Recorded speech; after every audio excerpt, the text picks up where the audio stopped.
Karena nanti ada orang-orang yang tidak sadar sesungguhnya doanya sudah dijawab, tapi dia tidak menyadari itu. Bahkan merasakan doanya kok nggak dijawab-jawab gitu. Padahal Allah sudah menjawabnya. Nah, seperti apa ukuran kita mengetahui bahwa doa kita telah terjawab, atau doa kita barangkali belum dijawab, atau tidak dijawab? Apa ukuran ketiga hal itu?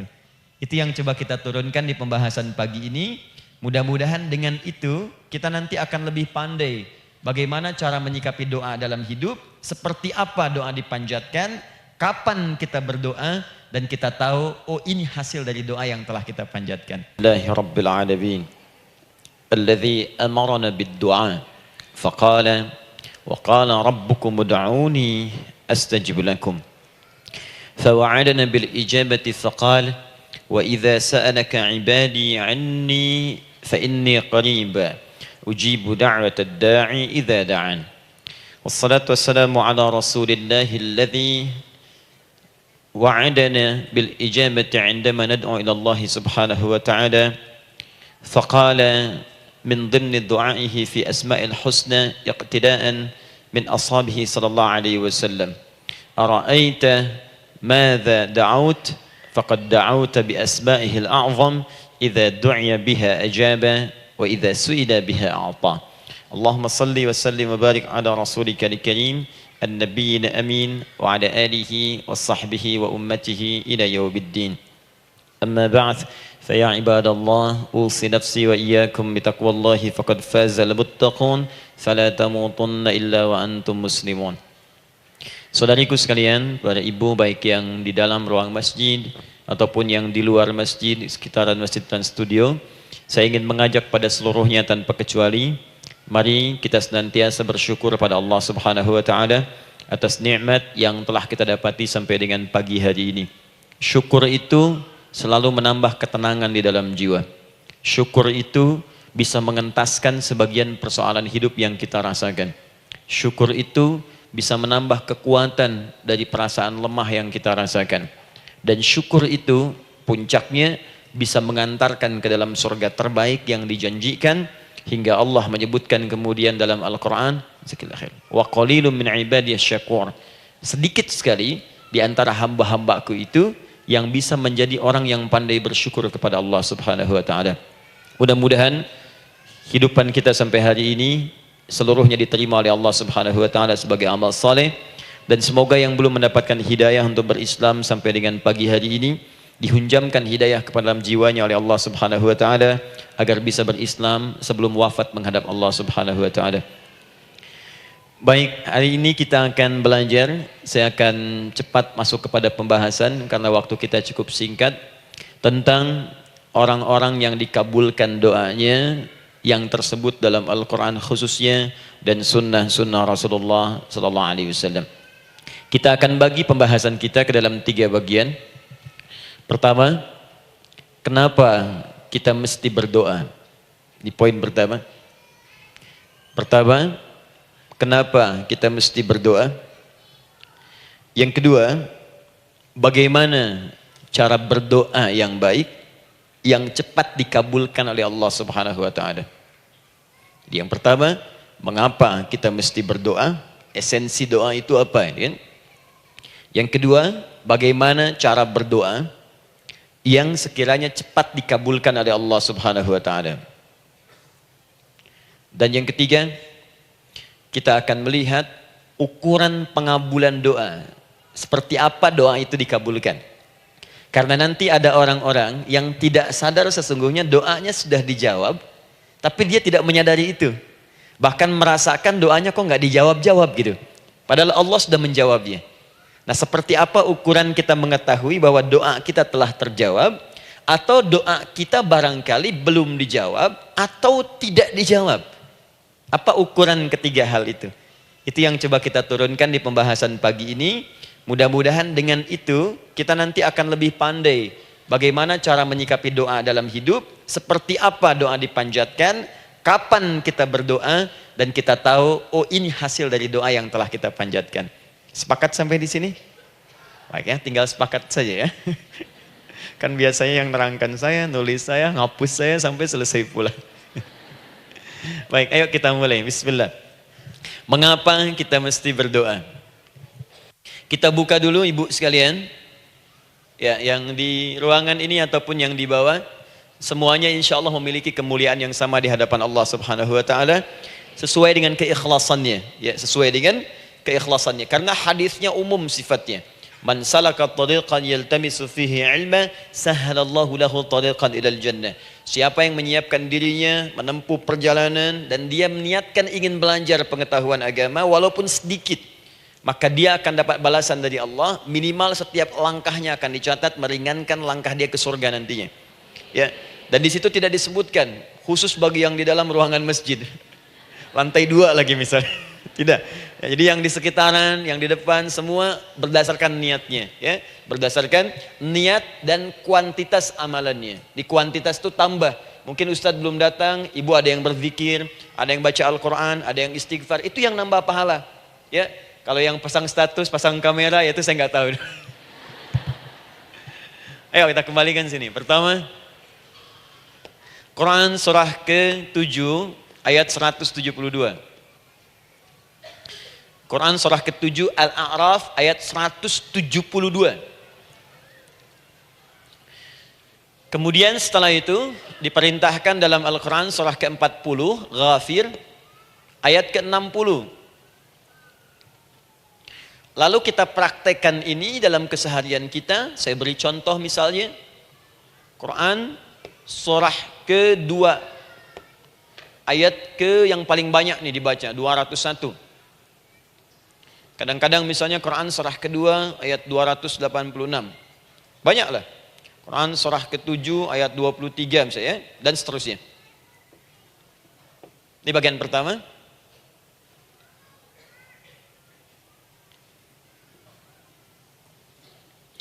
Bagian kedua, nanti kita akan belajar bagaimana cara berdoa yang baik yang dikabulkan. Kita ambil satu Quran kedua ayat 186. Kemudian yang kedua kita ambil contoh Quran surah ke-17 ayat 110. Kemudian yang ketiga kita ambil contoh yang paling dahsyat di Al-Quran surah ke-3 ayat 38 sampai 39. Ada yang belum berdoa sudah dikabulkan. Masya Allah. Ini ada di Quran misalnya surah ke-3 ayat 31. Nanti turunan amalannya misal di Quran surah 51 ayat 15 sampai dengan 18. Saya bulati yang 18-nya. Bagian ketiganya nanti kita uraikan di bagian akhirnya. Baik, kita bisa mulai insyaallah. Baik, kita bagian pertama, mari kita mulai. Saya ingin berkisah sejenak dengan menyampaikan Quran surah ke-7 Al-A'raf ayat 172. Allah berfirman, A'udzubillahi minasyaitonir rajim, wa idz akhadha rabbuka min bani adama min zuhurihim dzurriyyatahum wa ashhadahum ala anfusihim alastu bi rabbikum qalu bala syahidna. Ada ayatnya? Baik ya, di Quran surah ke-7 Al-A'raf ayat 172. Wa idz akhadha rabbuka min bani Adam. Kata Allah, dan ingatlah, pahamilah, pelajarilah, dalamilah. Teman-teman sekalian, ingat kalimat idz itu, idz dalam Al-Quran, termasuk dalam bahasa Arab, itu bukan sekedar mengingat. Idz itu bisa mengandung arti memahami dengan dalam. Menganalisis. Ya, memaknai itu idz. Jadi bukan sekedar mengingat. Bukankah ibu kalau mengingat sesuatu berusaha mendalaminya? Ya, kalau nggak percaya saya tanya begini. Coba ibu ingat kemarin jam 5 sore ada di mana? Bukankah sekarang sedang mendalami sesuatu? Sedang mencari memori jam 5 sore kemarin ada di mana? Setelah itu dihimpun jadi sesuatu lalu disampaikan dengan terstruktur, dengan rapi. Oh, kemarin saya ada di sini, di sini, di sini, mengerjakan ini. Itu idz dalam bahasa Arab. Kalau di Al-Quran ada kalimat idz, itu berarti bukan sekedar kita diminta mengingat, tapi juga merenung, mendalami, memahami dengan dalam. Paham insya Allah? Baik, sekarang perhatikan. Nanti kalau ibu baca Al-Quran, maksud saya, ibu bisa menerjemahkan sendiri dan memahami dengan baik. Ya, misal kalimat idz pertama dalam Al-Quran misal ditemukan di Quran surah kedua ayat 30. Wa idz qala rabbuka lil malaikati inni ja'ilun fil ardi khalifah. Idz akan ditemukan. Nah, sekarang ayat tentang korelasinya dengan doa, kita buka Quran surah ke-7 tadi ayat 172. Wa idz akhadha rabbuk, dan pahami ya kata Allah, renungkan ya, maknai dengan dalam ketika Allah menyampaikan membuat komitmen dengan semua anak cucu Adam tanpa kecuali. Semuanya. Ingat kalau ditemukan kalimat Bani Adam. Bani Adam disebutkan 7 kali dalam Al-Quran. Ya. Berapa kali? 7 kali. Kalimat Bani Adam. Bani Adam. Ini menunjuk pada semua keturunan anak cucu Adam sampai selesai kehidupan. Ya, dari Nabi Adam alaihissalam, kemudian pasangannya Sayyidah Hawa alaihissalam, kemudian keduanya mulai berumah tangga, melahirkan keturunan, diabadikan di Al-Quran surah keempat, ya, surah Ibu, ayat yang pertama. Ya ayyuhan nasu taqu rabbakumul ladzi khalaqakum min nafsin wahidah wa khalaqa minha zawjaha. Di situ kemudian ada Adam, zawjaha Hawa, ya. Wa batha minhuma rijalan katsiran wa nisaa. Dari situ turun keturunan laki-laki perempuan, laki-laki perempuan. Nanti menyebar, Bu, ya, menyebar. Ada yang ke Chicago, ada yang di Chicago, ada yang di Singaparna, ada yang di Singapura. Semua nyebar. Ya, di Sunda, dari Jawa sampai ke Sumatera, sampai Indonesia, sampai Nusantara, sampai Asia, Eropa, sedunia. Nanti penyebarannya disebutkan di Quran surah ke-49 ayat ke-13. Ya ayyuhan nasu inna khalaqnakum min dzakarin wa untha. Hai manusia, semua saya ciptakan ada 2 jenis. Kalau bukan laki-laki itu pasti perempuan. Jadi tidak ada yang ketiga. Ingat ya? Kalau bukan laki-laki siapa? Perempuan. Jadi tidak ada misalnya, maaf, laki-laki yang keperempuan-perempuanan, yang gerakannya melambai, ya, kata-katanya terlampau lembut misal, dan tidak ada pula perempuan yang perkasa, ya, terlampau kuat misalnya, melampaui batas-batas standarnya. Jadi kalau bukan laki-laki pasti perempuan. 2 saja. Jadi kalau misalnya masih ada yang bingung, tentukan dirinya, ya, dan lihat fitrahnya. Lihat fitrahnya. Baik, kemudian waja'alnakum syu'uban wa qabaila. Kami tempatkan kalian mungkin beda-beda tempat. Syu'ub, beda tempat. Ya, ada yang misalnya RT, RW, kecamatan, beda kampung, beda negara, sampai seluruh dunia. Wa qabail, satu tempat itu sukunya bisa beda. Coba Ibu lihat misalnya, ya, di daerah Sumatera saja ada berapa suku? Di Sunda paling banyak suku, gitu ya? Banyak sekali. Jadi bisa lain-lain, bisa beda-beda. Nah, lita'arafu, semua saling mengenal, silakan.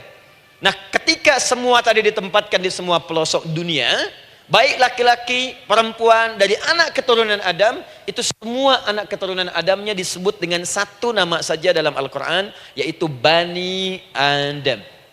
Jadi kalau kita mau cari keturunan kita, sampai ke asal mula kita, dari kita sekarang, itu semua akan tersambung kepada Adam alaihissalam. Puncaknya akan ke sini. Ya. Dan tidak akan nyasar kemana-mana, Bu.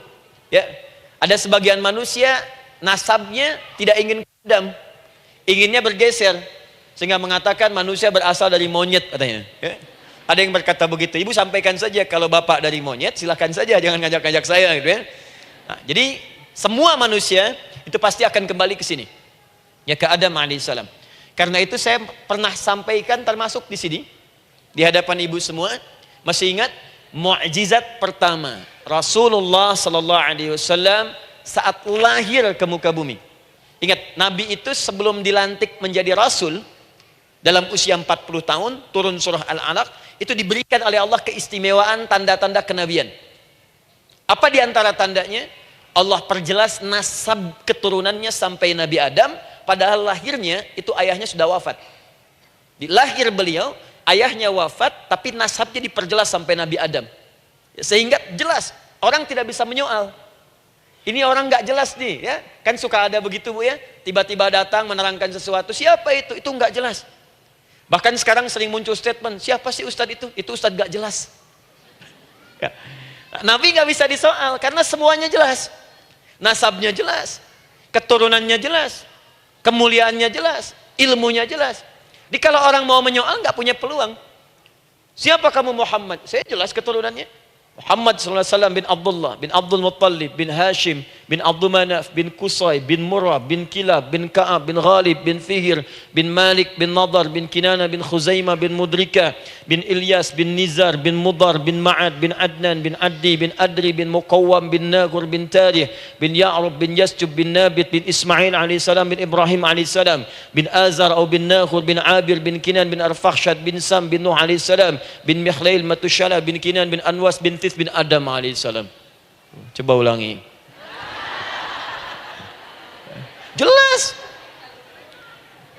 Jelas. Jadi orang nggak bisa nyoal, itu mukjizat ya.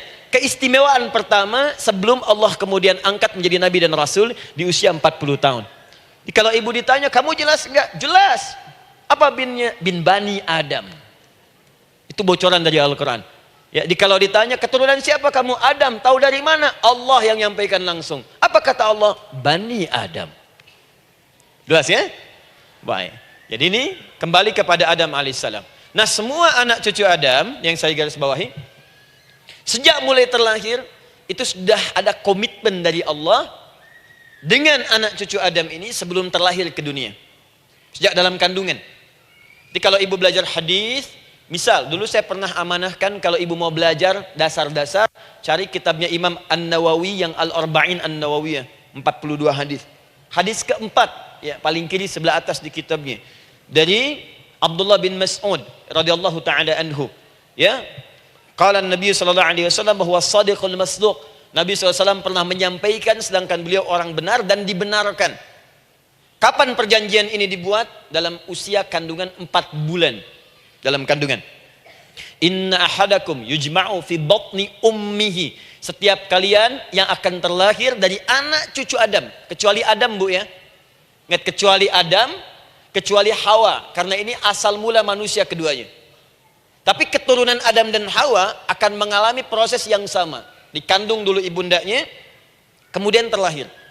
Adam tidak dikandung, ingat, Adam tidak ada bapak, Adam tidak ada ibu. Langsung diciptakan wujudnya oleh Allah Subhanahu wa taala dari bahan dasar yang sama dengan manusia. Ya, karena itu saya pernah ditanya, pernah berdialog, ya. Ustaz, ini spesial Nabi Isa ini. Ya, spesial, Yesus Al-Masih Nabi Isa spesial. Karena itu diangkat sebagai Tuhan. Apa yang spesial? Kata beliau, karena ini bisa menghidupkan yang mati. Yang kedua, ini lahirnya beda dengan orang biasa. Bagaimana lahirnya? Tanpa bapak. Ibu saja tanpa bapak. Mana ada manusia yang lain seperti ini? Saya bilang Adam lebih spesial lagi. Lahir tanpa ibu, tanpa bapak. Kenapa nggak jadi Tuhan? Tapi kan Adam nggak bisa menghidupkan yang mati. Dengan izin Allah, maaf, Nabi Ibrahim lebih canggih lagi. Buka Quran surah kedua, ayat 260. Paling kiri sebelah atas. Wa idh qala Ibrahim Rabbi arini kaifa tuhyil mauta. Qala awalam tu'min. Qala bala walakin inna qalbi. Ketika Ibrahim bermohon kepada Rabbnya, ya Allah, tolong tunjukkan kepadaku bagaimana cara menghidupkan yang mati. Kata Allah, kamu masih nggak yakin? Kata Ibrahim, saya yakin-yakinnya. Cuma supaya hati saya tenang, membuktikan kepada yang lain tentang kuasamu. Kata Allah, gampang. Lalu Allah berikan kemudian satu ketentuan sama persis dengan Nabi Isa. Cuman prosesnya lebih canggih. Kalau Nabi Isa, tepuk mayatnya, bangun, bicara. Nabi Ibrahim kata Allah, nih ambil burung, potong-potong dulu, dicincang dulu. Sudah dicincang kemudian, mayatnya disimpan, jasadnya di tempat bukit yang berbeda. Kalau sekarang potong burung, simpan di bukit satu, jasad yang kedua simpan di bukit B. Kepalanya simpan di bukit A, ekornya simpan di bukit B, badannya simpan di bukit C. Panggil dengan nama Allah. Thummat uhunna ya'tina kasa'ya. Panggil, bismillah, dengan nama Allah, hidup. Sama persis dengan Nabi Isa. Dengan nama Allah biiznillah, hidup. Nabi Ibrahim biiznillah, dengan nama Allah hidup. Menyatu semuanya jadi satu. Psst. Kalau Nabi Isa kemudian ada yang menduga sebagai Tuhan, kenapa Nabi Ibrahim tidak angkat jadi Tuhan? Paham ya? Nah, ini menunjukkan bahwa ada pola pemikiran yang harus dikembalikan supaya benar cara memahaminya. Jelas sampai sini? Maaf saya sedikit agak lompat ya. Saya kembalikan kemudian, perhatikan sini. Inna ahadakum yujma'u fi batni ummihi. Karena itu semua anak cucu Adam, beda dengan Adam, akan proses lahirnya dikandung dulu di perut ibundanya. Fokus baik-baik. Arba'ina yauman nutfah, 40 hari pertama baru kemudian proses antara spermatozoa dengan ovum berproses. Thumma yakunu mithla dzalika, kemudian alaqah, 40 hari yang kedua jadi alaqah, zigot yang menempel di dinding rahim. Thumma yakunu mithla dzalika mudghah, 40 hari ketiga berbentuk mudghah, sudah mulai berbentuk daging sekeratan, ada bentuknya. Dan usianya sudah 4 bulan, 40 hari ketiga, 120 hari. 120 hari. Thumma yursalu ilaihil malak, kemudian diutuslah malaikat, fayanfukhu fihi ruh, maka ditiupkan roh ke dalamnya.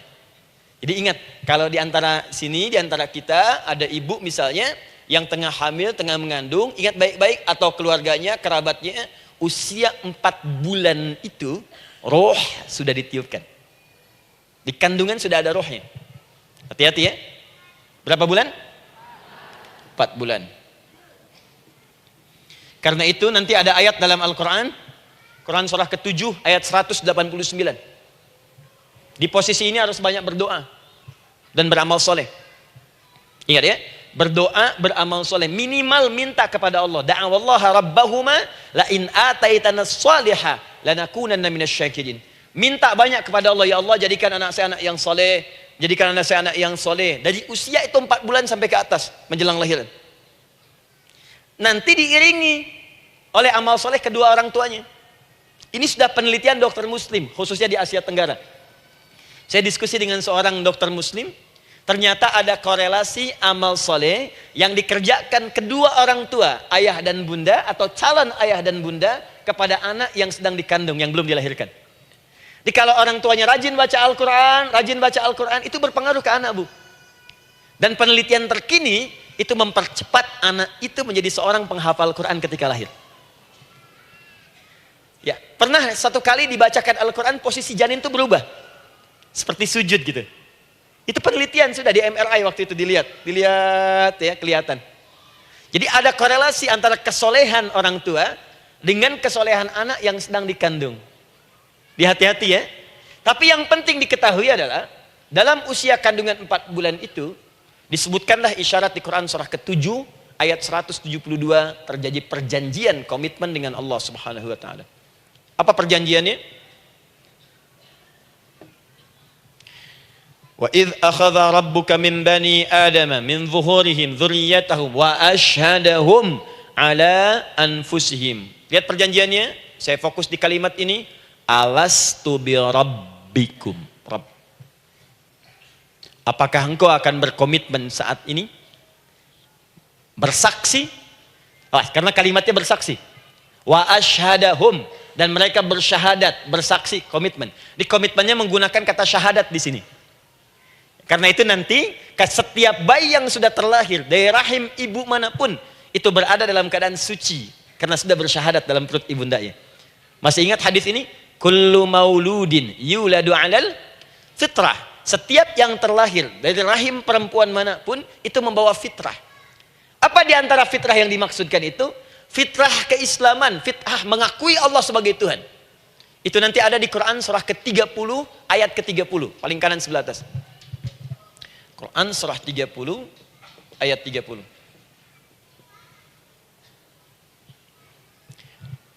Fa'aqim wajhaka lid-dini hanifa.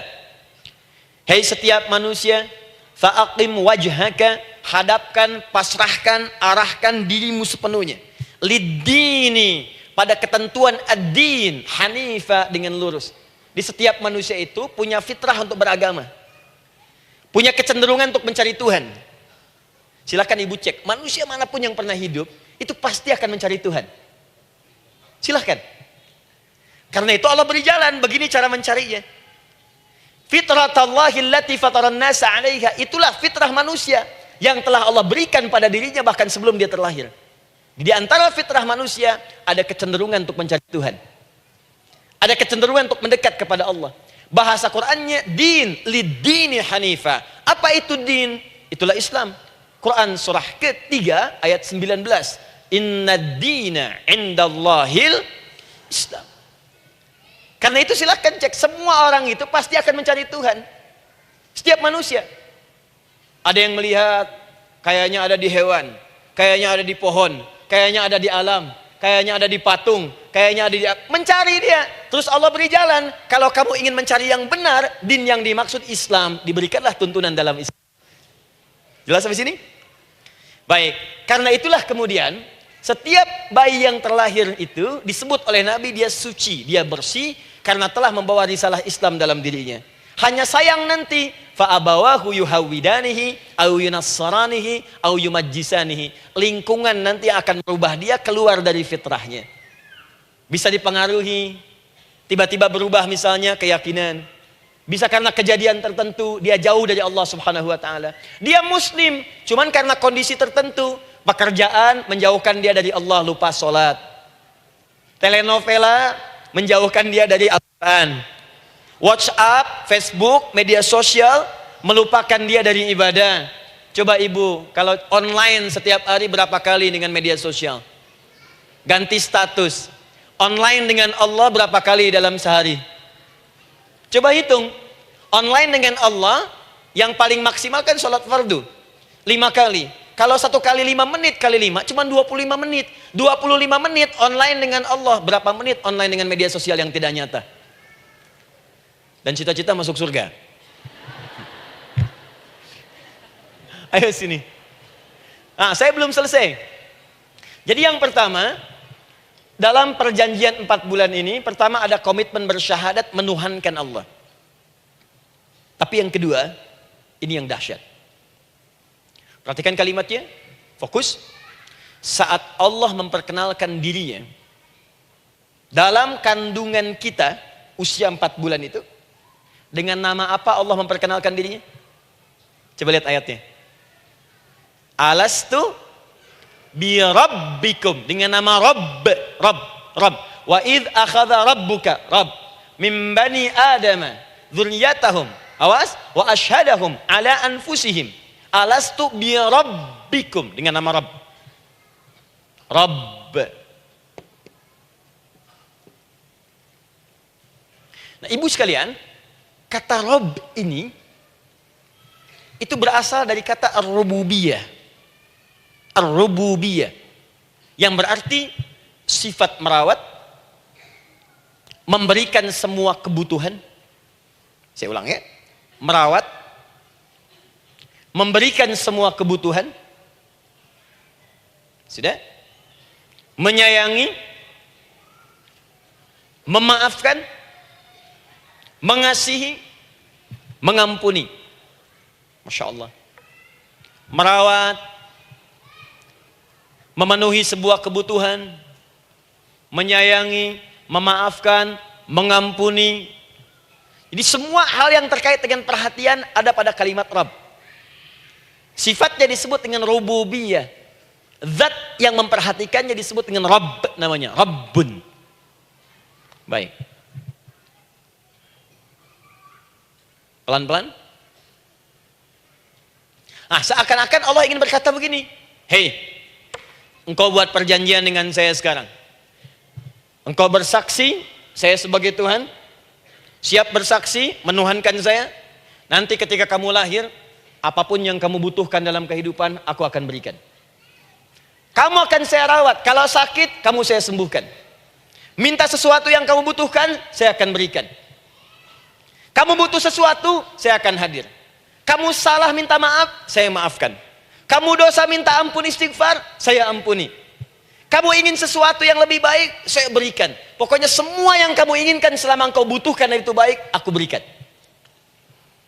Kira-kira, maaf Bu ya, maaf sekali. Kalau ada yang nawarkan pada ibu, mau nggak ikut saya? Nanti sebuah kebutuhannya saya berikan. Kalau sakit saya berikan jaminan kesembuhannya. Kalau butuh sesuatu saya berikan. Kalau ingin ini itu selama butuh saya sampaikan. Kira-kira ibu nolak atau ikut? Baik. Ikutnya mikir dulu atau tidak? Tidak.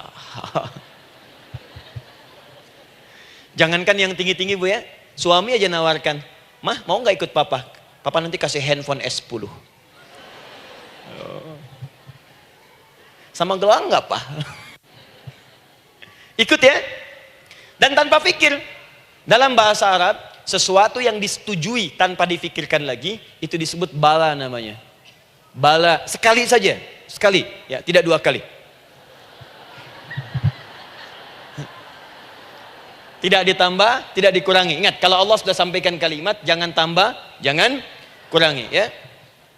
Bala, tidak ditambah nga, tidak disebutkan 2 kali. Bala. Ya.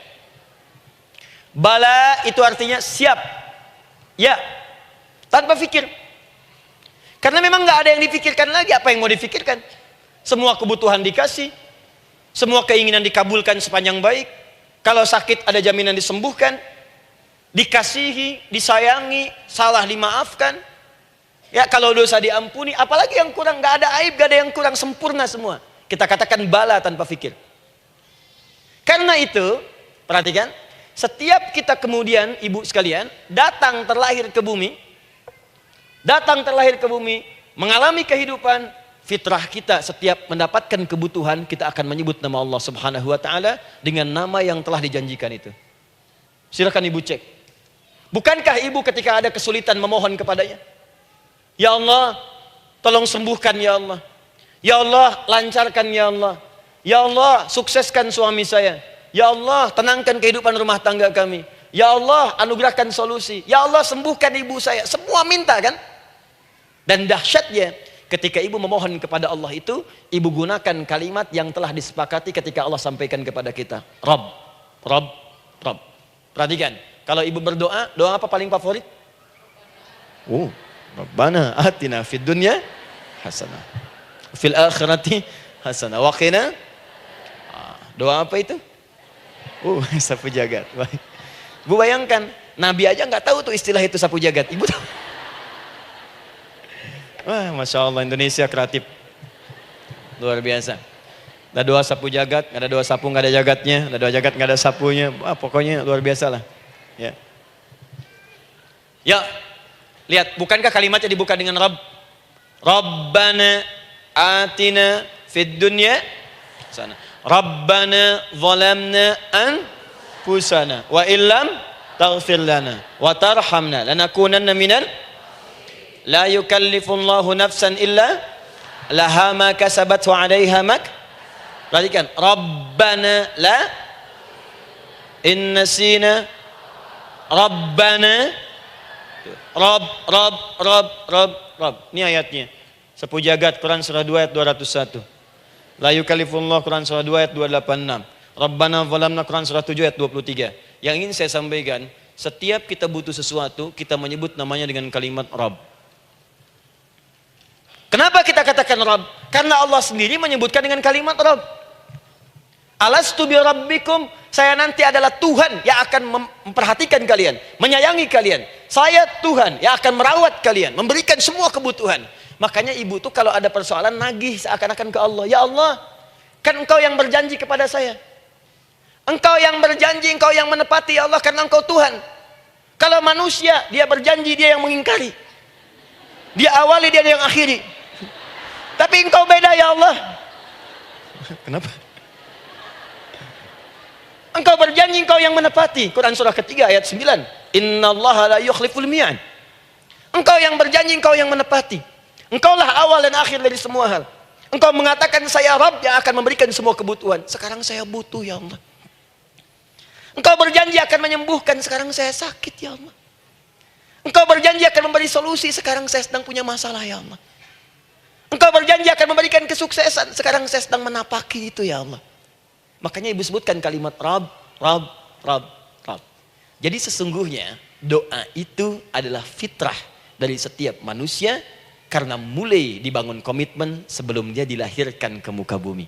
Jadi kalau kita bicara tentang doa, doa itu fitrah kehidupan bagi setiap manusia.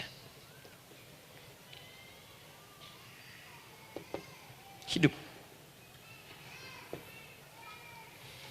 Sekaligus penanda komitmen yang membedakan antara Khalik dengan makhluk, hamba dengan Allah, manusia dengan Tuhan. Kan Allah katakan saya Rabb ya, saya yang ngasih, saya yang Tuhan. Berarti kita yang makhluk kan? Kita yang butuh kan? Allah yang memberi, kita yang butuh. Untuk membedakan mana yang butuh, mana yang ngasih, maka pembedanya adalah doa. Jadi kalau ada manusia yang nggak pernah doa selama hidup, itu tandanya ada yang salah dengan kehidupannya. Karena seakan-akan dia nggak butuh Tuhan. Sebab perbedaan manusia dengan Tuhan itu sebelum lahir, salah satunya ditunjukkan dengan sifat butuh kita kepada Allah. Makanya sekaya-kayanya orang, itu pasti berdoa. Manusia paling kaya di muka bumi pun, kalau besoknya mau ada pekerjaan atau proyek, dia berdoa dulu tuh. Ya Tuhan, tolong lancarkan proyek ini. Butuh. Pejabat setinggi-tingginya, kalau sudah mau mulai kemudian ada pemilihan, kalau mulai ada kebijakan, kalau mulai ada apapun, berdoa juga. Itu tandanya butuh. Butuh. Di setiap manusia itu pasti butuh dengan Allah. Karena itu kalau ada manusia yang gak pernah berdoa selama hidupnya, itu langsung mendapatkan kecaman dari Allah, dan dijamin akan masuk neraka yang paling dalam. Karena seakan-akan dia sedang gak butuh dengan Allah. Saya ulang ya, saya ulang. Doa itu fitrah hidup manusia yang sekaligus menunjukkan statusnya sebagai hamba. Jadi kalau ibu update status di media sosial, mulai sekarang tuliskan hamba. Hamba. Sudah. Mau sifatnya apapun tetap hamba. Ya, mau pejabat, mau orang kaya, mau cukup, mau macam-macam, mau ustadz, mau syekh, mau habib, tetap ujungnya hamba. Dan butuh penghambaan itu diwujudkan dalam bentuk doa. Muncullah Quran surah ke-40 ayat ke-60. Wa qala rabbukum, rabb, selalu rabb. Wa qala rabbukum ud'uni astajib lakum. Innal ladzina yastakbiruna an ibadati, awas, saya dakhuluna jahannam dakhirin. Allahu akbar. Dan Rabbmu berfirman, mengingatkan kembali kepada kalian semua, hei hamba-hambanya.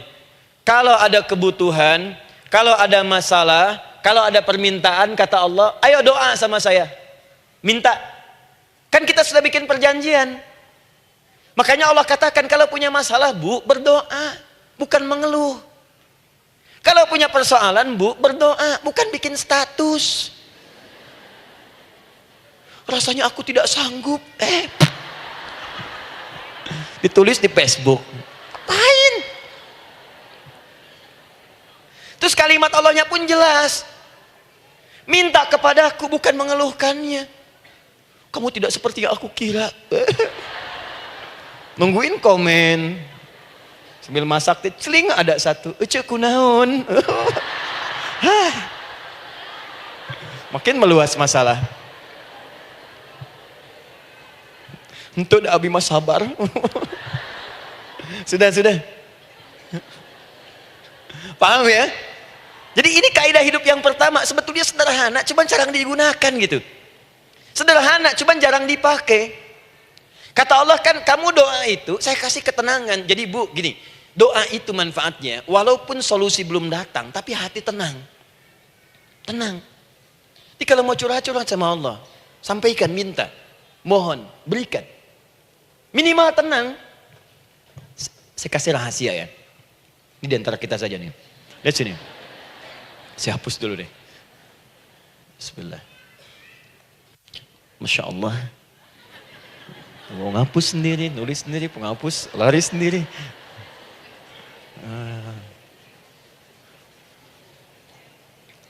Bismillah.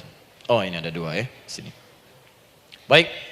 Buka Quran surah 7 ayat 205. Quran surah 7 ayat 205. Doa itu disebut zikir di ayat itu. Jadi kalau ibu sedang berdoa, itu sedang berzikir. Wadhkur rabbaka fi nafsika tadarruan wa khifatan wa dunal jahri minal qaul. Ada ayatnya? Oke. Pakai Rabb lagi kan? Wadhkur rabbaka. Kalau engkau punya masalah, kata Allah, sekecil apapun. Di rumah tangga kah, di kantor kah, kehidupan sosial kah. Kata Allah, ayo sebut, minta kepada Allah. Berdoa. Doa disebut dengan zikir. Zikir itu semua kegiatan yang membuat kita ingat Allah. Zikir. Baca Quran, zikir. Dalilnya Quran surah ke-15 ayat 9. Inna nahnu nazzalna dzikra. Kami turunkan Al-Quran sebagai zikir. Menghafal Quran, zikir. Quran surah 54 ayat 17, ayat 22, ayat 32, ayat 40. Walaqad yassarnal Qur'ana lidzikri. Kami akan mudahkan Al-Quran untuk diingat, dihafalkan. Zikir, sebagai zikir kepada Allah. Ibu selepas sholat, baca subhanallah, alhamdulillah, Allahu Akbar, zikir. Quran surah keempat, ayat 103. فَإِذَا قَضَيْتُمُ الصَّلَاةَ فَاذْكُرُوا اللَّهِ. Maka jika anda telah tuntas mengerjakan sholat, segera berzikir kepada Allah. Sholat sendiri, zikir. Quran surah ke-20, ayat ke-14. Innani anallahu la ilaha illa ana fa'budni wa aqimis salata lidzikri. Saya Allah, kata Allah. Tidak ada Tuhan selain saya. Sembah saya. Bagaimana menyembah Allah? Tunaikan salat sebagai zikir kepada Allah. Zikir. Di zikir semua amalan yang mendekatkan kita dengan Allah. Doa itu satu dari bagian zikir. Tapi tahukah ibu fungsi zikir yang paling utama itu apa? Quran surah 13 ayat ke-28. Ala bidzikrillahi tatmainnul qulub. Yakinkan pada dirimu, kalau zikirmu benar kepada Allah, maka dia akan berdampak kepada hati menjadi lebih tenang. Zikir itu, manfaat pertamanya, membuat hati tenang, Bu. Tadi saya contohkan. Baca Al-Quran, zikir kan? Jadi kalau ibu sedang tidak tenang, sedang gelisah, ada masalah, daripada mengeluh sana sini, wudu, Bu, wudu. Ambil mushaf, baca. Saat baca itu mungkin solusi belum datang, tapi hati itu lebih tenang. Kaitan dengan bahasan kita, doa, minta. Doa. Jadi kalau orang punya masalah itu, kalau berdoa, walaupun solusinya belum datang, walaupun kemudian jawabannya belum tiba, minimal hati ibu itu tenang. Ini dia. Kan surah 13 ayat 28. Rumus ini pakai. Gunakan dalam hidup. Karena yang tahu kehidupan kita itu Allah yang menciptakan kita. Yang tahu pesawat, yang bikin pesawat. Yang tahu handphone, yang bikin handphone. Yang tahu mikrofon, yang bikin mic-nya. Yang tahu kita, yang menciptakan kita. Ikutilah petunjuk Allah yang menciptakan kita, maka akan langsung terasa manfaatnya. Ibu tidak percaya, silahkan lakukan. Rasakan bedanya, bedakan rasanya, dan pasti akan terasa bedanya. Akan lain. Tuh. Doa. Tapi ingat, yang paling penting kata Allah, doa itu bukan sekedar penting permohonannya, tapi menunjukkan status kita sebagai hamba di hadapan Allah Subhanahu wa taala. Jadi kalau ada orang selama hidup tidak pernah berdoa, artinya dia mengingkari status dia sebagai hamba di hadapan Allah Subhanahu wa taala. Mau menyejajarkan diri dengan Tuhan. Kan yang tidak pernah meminta itu Tuhan. Allah yang memberikan. Kalau manusia beda, pasti minta. Artinya kalau ada manusia nggak pernah minta, seakan-akan bahasa halusnya, kamu ini ngaku jadi Tuhan. Saya tempatkan kau di neraka jahanam yang paling bawah. Jahanam itu, Bu, belum masuk saja, sudah terasa. Terasa. Buka ibu Quran surah misalnya ke-40 Ghafir tuh. Ya, ayat 45 sampai dengan 47-nya. Sebelumnya lagi, lihat Quran surah ke-8, ayat ke-50. Itu penghuni neraka, Bu, yang bukan jahanam saja. Penghuni neraka itu kalau mau meninggal itu dipukulin dulu malaikat. Depan belakangnya. Ayo, kamu keluar. Lama amat keluarnya rohnya katanya. Takut karena nggak punya bekal. Kan maaf ya, kaidah mengatakan orang nggak punya bekal itu takut pulang, apalagi orang merasa salah. Anak ibu berbuat kesalahan, mau pulang takut kan? Takut. Jadi kalau ada anak takut pulang, salah dia. Salah. Kemana anak nggak pulang-pulang, pasti ada yang salah karena nggak berani pulang. Jangankan salah, nggak punya bekal saja, malu pulang. Lihat ibu waktu Ramadan usai, mau mudik, Idul Fitri. Kan pada mudik kan? Kenapa mau mudik dan senang mudik? Karena punya bekal, Bu. Dikumpul-kumpulkan tuh selama 11 bulan. Untuk 1 bulan saja. Itu pun paling berapa hari. Kumpulin. Terus telepon keluarga, insya Allah aku pulang hari ini. Wah, senang semuanya. Padahal mudiknya cuma pakai motor, Bu. Motornya bebek, bekalnya singa. Serius saya, motor bebek bekal singa. Ada kardus belakangnya. Tulisin, terus tambah pelepah pisang buat begini. Belakangnya ditulisin, aku pulang sayang. Jalan, mudik. Terus yang di rumah kan senang nerimanya. Kenapa? Karena ada yang pulang dan bawa bekal. Saya pernah tanya pada seseorang, kenapa Anda nggak mudik? Nggak ada bekal Ustadz, nggak ada bekal, malu pulang. Kebayang nggak saat pulang menghadap Allah nggak punya bekal? Malu pulang, apalagi punya banyak salah. Jadi nggak mau keluar rohnya. Malaikatnya geram, dipukulin sama malaikat. Pukul depannya, pukul depan. Kamu ini cepat keluar, cepat keluar, cepat keluar. Keluar, keluar, keluar, keluar, keluar. Malu pulang. Tapi kalau punya bekal enak. Dan yang nyambut langsung malaikat. Bahkan nanti ada satu amalan saat dikerjakan. Itu orang ini sudah masuk surga. Tapi semua malaikat di semua pintu surga yang 8 itu datang mengunjungi dia mengucapkan selamat. Itu ada di Quran surah 13 ayat 24. Salamun alaikum bima sabartum fa ni'ma uqbaddar. Selamat ya saat di dunia sabar mencari bekal, dan ini bekal terbaik yang kamu dapatkan, silahkan nikmati surga yang kamu rindukan itu. Ini nikmatnya tempat yang pernah nanti kamu kunjungi. Dan tinggal abadi di situ. Yang nyambut malaikat. Bayangkan semua malaikat, Bu. Semua malaikat dari pintu surga datang nyambut dia. Wah, Masya Allah, malaikat Jibril, Israfil, malaikat maut. Maaf ya, dicabut kemarin. Biasa, selamat, selamat, selamat, selamat, selamat. Dunia aja kalau ada yang nyambut senang kan? Rumah dicat, datang, sambut depan rumah, semua hidangan ada, Masya Allah. Bahkan yang tidak ada jadi ada. Luarnya kongguan, dalamnya rangginang gitu kan. Wah, muncul semua. Paham ya? Jadi ini bagian pertama. Jadi kita katakan kenapa manusia mesti berdoa. Jawabannya karena manusia itu hamba. Dan doa itu adalah fitrah bagian dari kehidupan. Kenapa manusia mesti berdoa? Karena ada komitmen dari Allah. Setiap dia mendapatkan sebuah persoalan, maka Allah akan jawab dan berikan jawaban dari semua persoalannya. Jalan mendapatkan jawaban itu adalah doa. Kenapa manusia mesti berdoa? Karena dia butuh dengan Allah. Dan puncaknya, kenapa dia mesti berdoa? Karena Allah ingin membahagiakan kehidupan dunianya sebelum sampai keabadiannya di akhirat. Jadi ketika kita berdoa, sebetulnya kebaikan untuk kita karena Allah ingin kita bahagia. Ingin mudah hidupnya. Jadi kalau ada orang nggak berdoa, sesungguhnya dia sedang menyulitkan diri sendiri dalam kehidupan dunianya sampai ke akhiratnya. Jelas sampai di sini? Masya Allah. Alhamdulillah. Baik, kalau sudah paham, saya hapus ini, kita masuk bagian yang kedua. Hapus lagi. Sab Muslimah edisi ke-15. 15 kali datang sendiri, ngulangin sendiri, nulis sendiri, ngapus sendiri. Masya Allah. Tinggal lihat, catat, masuk surga. Masya Allah. Alhamdulillah. Baik. Baik. Sudah? Alhamdulillah. Saya ingin setiap pembahasan kita dipahami ya. Saya tidak menyukai kalau datang melihat tapi nggak paham gitu. Ya, dengar tapi nggak paham. Saya tidak ingin satupun keluar dari sini kecuali paham. Ya. Ibu paham? Paham Ustaz. Pada pamit ya, silahkan. Apa yang Ibu pahami? Doa. Ya. Dah. Nah, sekarang masuk bagian kedua. Bismillah. Kalau sudah mengerti yang tadi, persoalannya adalah bagaimana cara kita memohon kepada Allah. Itu dia. Bagaimana cara kita meminta? Kata Allah, kamu kalau punya masalah, minta. Ya Allah, caranya bagaimana?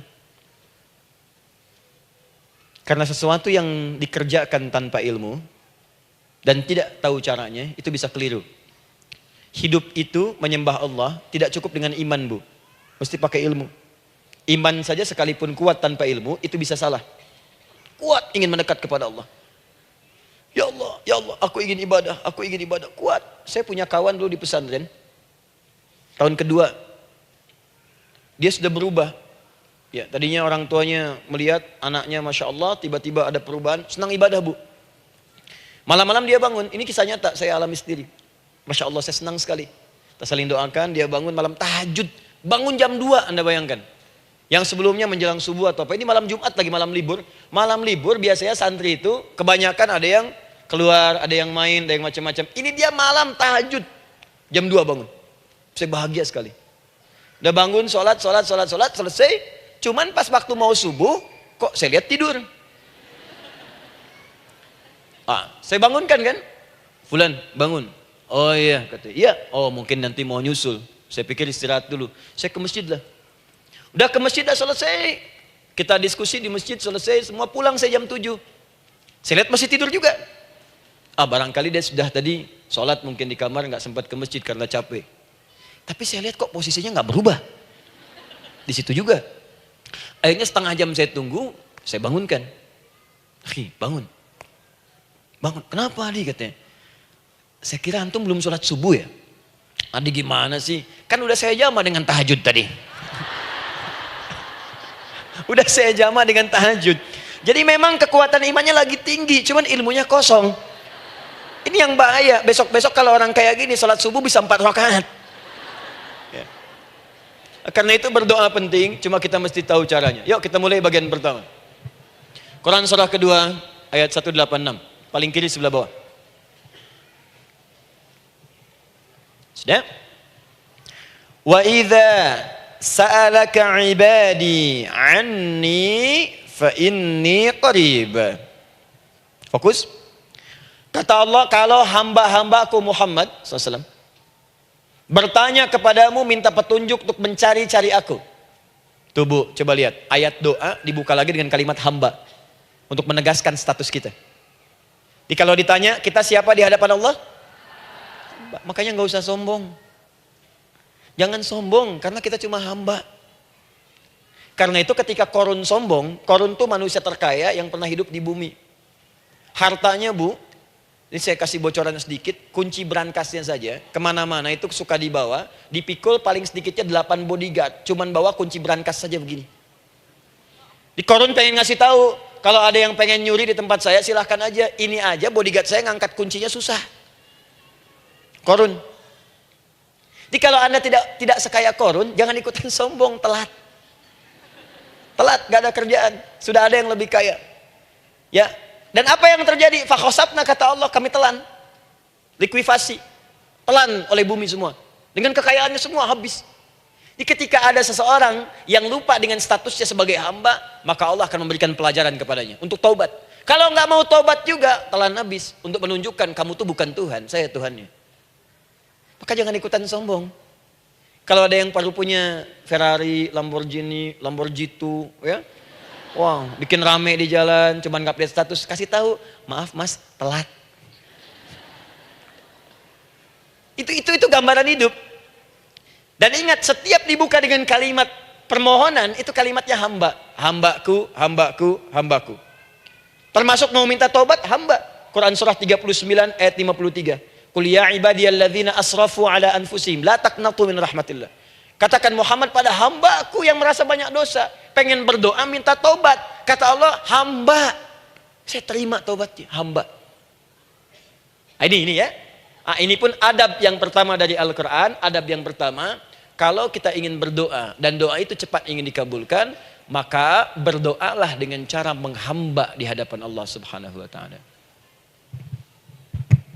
Jangan merasa tinggi.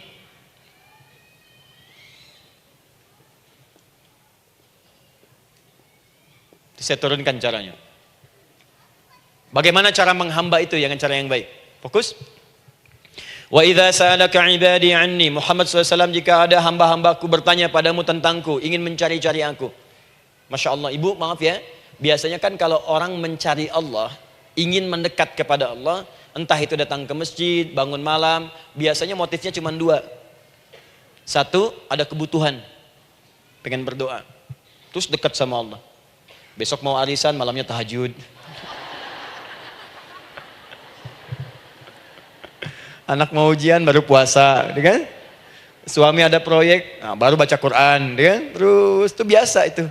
Biasa. Jadi fitrah, Bu. Tumben jeng tahajud, fitrah. Itu biasa itu. Ya. Yang kedua, taubat dari maksiat. Taubat.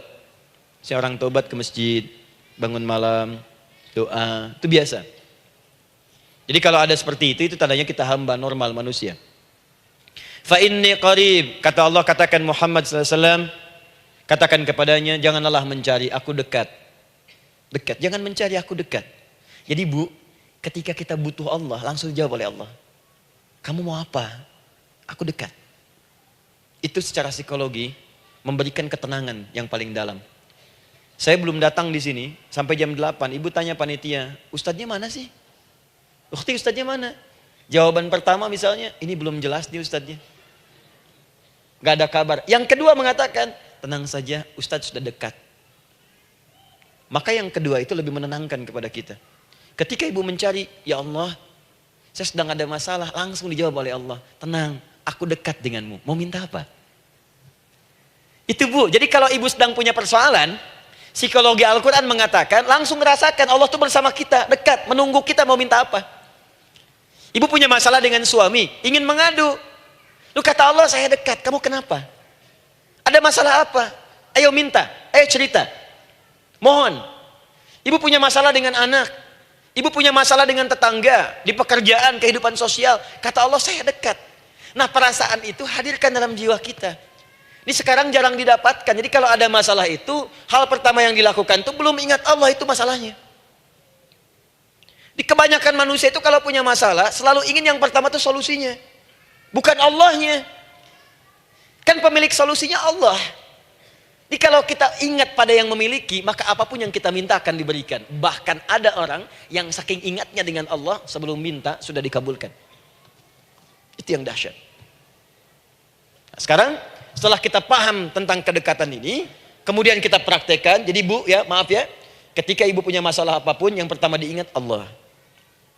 Allah, Engkau telah berjanji, Engkau pasti akan tepati. Ya Allah, sekarang aku ada persoalan.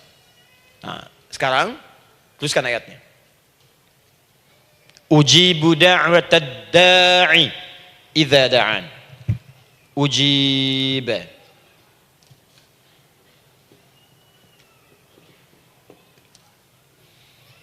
Ujibu da'watad da'i idza da'an. Aku pasti akan menjawab, mengabulkan setiap doa hambaku jika dia bermohon kepadaku. Saya ingin ajarkan sedikit di gramatikal bahasa Arab. Ujib itu disebut dengan fi'il mudhari namanya. Saya kasih rumus cepat Bu ya. Insya Allah kalau ibu fokus dengan rumus ini, ibu nanti bisa memahami Al-Quran dengan baik. Saya kasih satu kalimat. Hafalkan baik-baik. Ini gampang kok. Anita. Ya, Anita. Sudah? Anita. Baik. Hamzah, nun, ya, ta. Satukan Anita. Kalau di dalam kalimat ibu baca Al-Quran, di depannya ada huruf hamzah ini, atau nun, atau ya, atau ta, maka itu rumus mudhari namanya.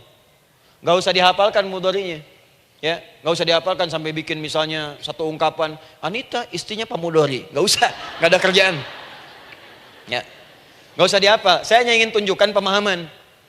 Kalau ada bentuk seperti ini punya 3 makna. Kalau dalam bahasa Inggris itu disebut present, ya, continuous, dan future. Present, continuous, and future. Sekarang, terus, sampai kapanpun. Sekarang, terus berlangsung, continuous, and future. Sampai kapanpun di masa depan. Ini bentuknya disingkat dengan rumus ini, Anita. Di dalam konteks pengabulan doa, kata Allah, ketika saya akan kabulkan. Kalau kamu punya masalah, kamu berdoa, saya akan kabulkan. Nah, kalimat Allah saya akan kabulkan ini, bentuknya menggunakan mudhari. Ada hamzah di depannya, ujib. Artinya apa? Kalau ibu sekarang berdoa, saya akan kabulkan, kata Allah. Terus kamu berdoa, saya akan jawab. Nanti pun punya masalah di masa depan, kamu berdoa, saya jawab juga. Jadi artinya, tidak ada doa yang sia-sia. Semua doa, ingat, sepanjang kita butuhkan, pasti Allah berikan. Doa itu, sepanjang kita butuhkan, pasti akan dijawab.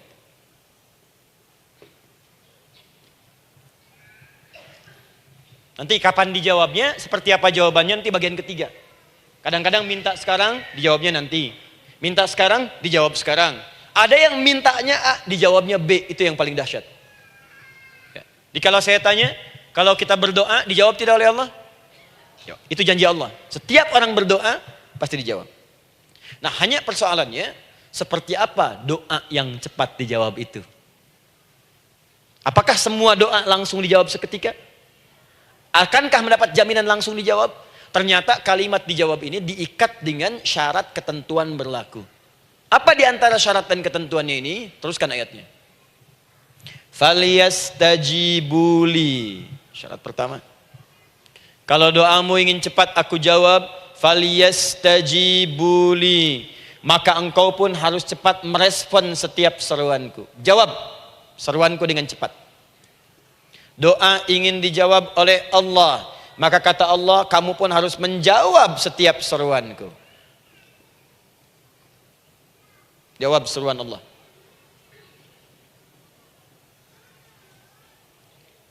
Ayo respon, adil. Maunya dapat gaji aja, kerja nggak mau. Ya? Apa ibu pikir duduk manis, santai di ruangan tengah, tiap bulan suami datang berikan uang belanja? Belum tentu. Kalau sikap tidak bagus, ya interaksi tidak mulia, maka belum tentu itu didapatkan. Maka syarat pertama kata Allah, kalau doamu ingin cepat aku jawab, maka setiap aku seru, cepatlah engkau kemudian kerjakan dan jawab itu. Jadi ternyata seruan Allah itu terkait berkelindan dengan pengabulan doa. Jadi ketika ibu diseru oleh Allah, diminta diperintahkan sesuatu oleh Allah, sebetulnya itu kunci untuk mendapatkan jawaban doa kita, Bu. Dipanggil kita, ayo cepat datang ke sini, mau minta apa? Minta, saya kasih. Apa di antara kunci doa itu, Ustaz? Yuk kita lihat. Adalah jawaban dari seruan Allah.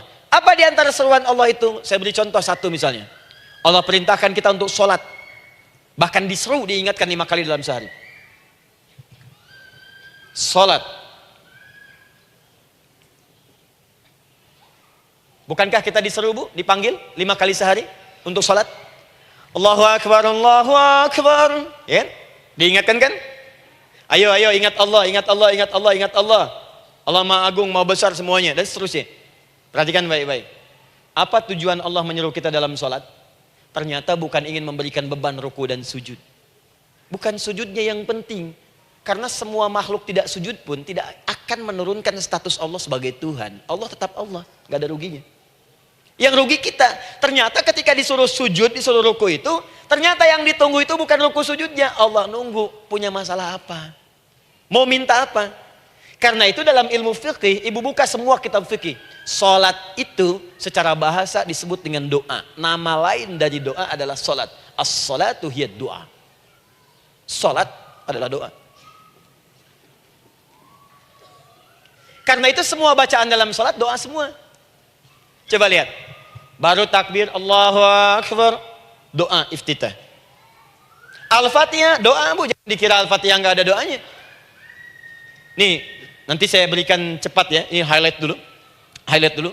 Dalam sholat itu ada 4 keadaan. Ingat ini baik-baik. Nanti ibu manfaatkan minimal zuhur, lakukan. Ada berapa keadaan? 4. Ada 4 posisi, 4 keadaan dalam sholat. Yang kalau ibu berdoa benar, meminta di situ dengan benar, itu seketika akan dikabulkan. Seketika. 1 saat berdiri. Berdiri. 2 saat ruku'. Ruku'. 3 saat sujud. 3 saat sujud. 4 sesaat sebelum salam. Berdiri, ruku', sujud, sesaat sebelum salam. Baik, sebelum saya bahas lebih jauh, saya ingin sampaikan dulu. Jadi ternyata ketika kita diminta oleh Allah menunaikan sholat, itulah cara kita memohon, Bu. Itulah waktu kita meminta. Dan dahsyatnya dalam sehari itu 5 kali ditungguin, Bu. Mana ada manusia di muka bumi ini buka pintu rumahnya 5 kali sehari cuman untuk memberikan apa yang dibutuhkan. Sesoleh-solehnya Ustadz, gak ada yang mengatakan, ayo 5 kali sehari datang aja ke rumah saya. Kalau butuh apa-apa ambil. Butuh kulkas, ambil kulkasnya. Butuh TV, ambil. Gak ada begitu. Allah itu maha baiknya, 5 kali sehari dipanggil. Dari subuh sampai zuhur. Kita bangun tidur aja, punya masalah gak? Ayo minta, disuruh sholat 2 rakaat. Dan sholatnya nggak usah banyak-banyak, 2 rakaat aja dulu supaya nggak ada beban. Itu pun kadang-kadang masih lupa berapa rakaat kita sholat. Ya. Ayo sujud, disuruh minta, punya masalah nggak? Terus dari subuh sampai ke siang dipanggil lagi, punya masalah lagi nggak? Disuruh zuhur 4 rakaat. Karena waktunya cukup panjang, suruh 4. Ayo minta. Ada masalah apa? Minta sujud kita. Minta mohon. Dari zuhur ke asar, ditanya lagi, ada masalah nggak? Panggil lagi. Ke maghrib sampai ke isya sebelum tidur. Supaya tidurmu enak, masalah nggak ada, tenang, nikmat, nyaman istirahatnya. Ada masalah nggak? Disuruh sholat lagi. Jadi kalau orang paham sholat itu kunci kebahagiaan, dia akan senang menunaikan sholat. Makanya ketika ibu bertanya, kenapa saya sholat? Dijawab oleh muadzin, hayya 'alas shalah, ayo sholat. Kenapa sih sholat? Hayya 'alal falah, yuk bahagia, ayo tenang, yuk dapatkan apa yang kamu inginkan, falah. Jadi kalau orang paham sholat itu menyelesaikan persoalan, tentu orang akan berbondong-bondong semangat untuk menunaikan sholat. Cuman sayang segelintir orang itu menilai sholat sebagai beban. Jadi sebagai kewajiban beban saja, makanya sholatnya nggak nikmat. Karak tadi duhur, ayeuna asar deui. Tuh. Ya bagaimana doanya bisa dijawab? Anda datang pada orang, tapi datangnya dengan marah-marah. Datangnya dengan mencelanya. Ya bagaimana dia bisa memberikan kebutuhan Anda? Anda datang pada Allah dengan niat yang tidak ikhlas. Setelah itu kemudian menggunjingkannya, bagaimana bisa dijawab? Tuntutan tinggi. Tapi datang tidak membawa prestasi, ya bagaimana bisa diberi? Catat tuh, bikin status. Paham ya? Nah ini bagian pertama. Jadi cara pertama, respon kata Allah, seruan Allah. Rumus pertama sholat. Nah sekarang saya ajarkan lagi. Ini belum selesai nih Bu, ini panjang bahasannya nih. Sampai jam berapa kita? 10 ya? Oh, banyak. Oh, mau sampai jam 5 silahkan, saya jam 10 selesai. Ya. Lihat sini. Oke, saya punya sekitar 1 jam kurang ke depan. Saya ingin terangkan sedetil-detilnya gitu ya. Dan saya hanya menyampaikan isi Al-Quran. Quran, hadis, Quran, hadis. Sekarang gini, Ustadz saya sekarang paham, sholat berarti kunci untuk menyelesaikan masalah. Di sholat saya akan memohon. Sekarang Ustadz, bagaimana cara saya merespon sholat?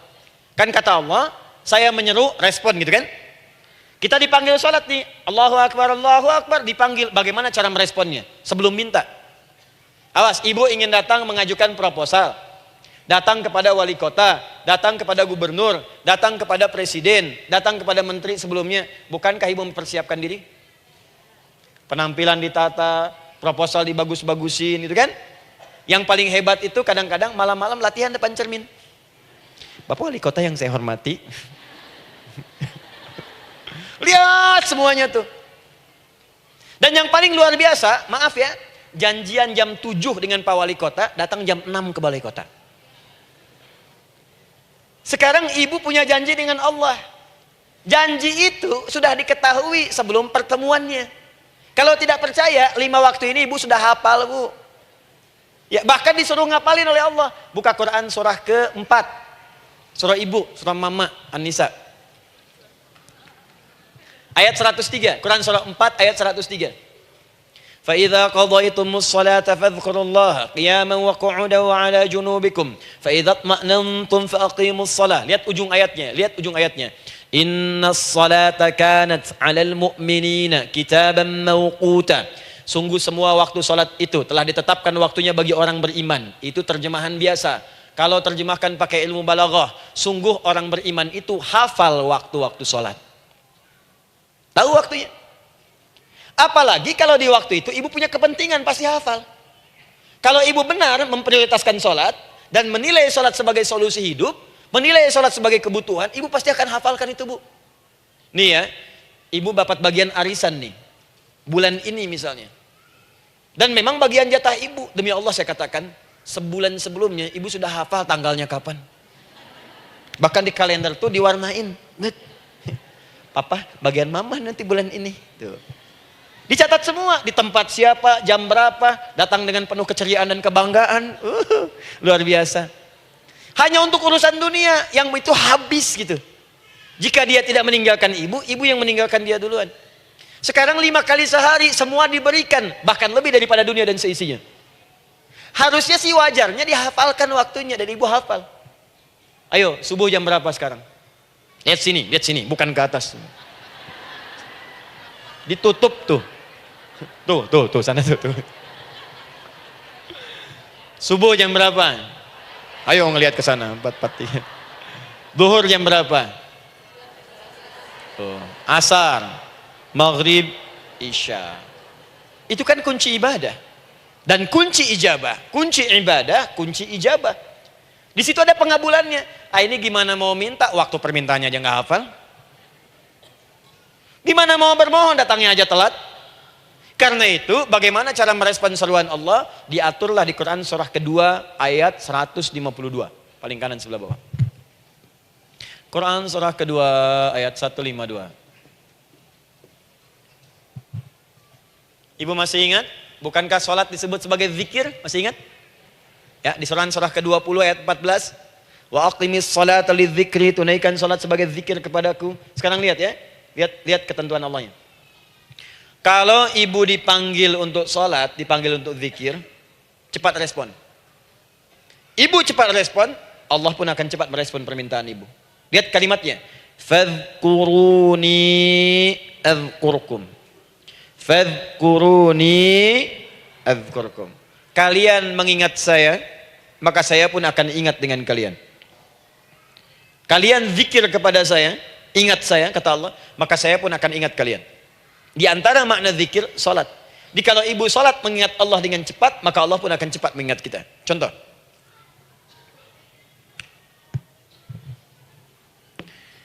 Saya ambil waktu subuh misalnya. Di Bandung 4:33. 4:43. Oh, lihat kesan lagi terjadi perbedaan pendapat, ya. Ada yang 4:33, ada yang 4:34, ada yang 4:35 dan seterusnya. Yang ambil tengah-tengah lah, 4:35 misalnya. Orang 4:35. Lihat sini, fokus. Allahu Akbar, Allahu Akbar. 4:35. Dipanggil salat, diseru. Kan tadi rumusnya di Quran surah 2 ayat 186.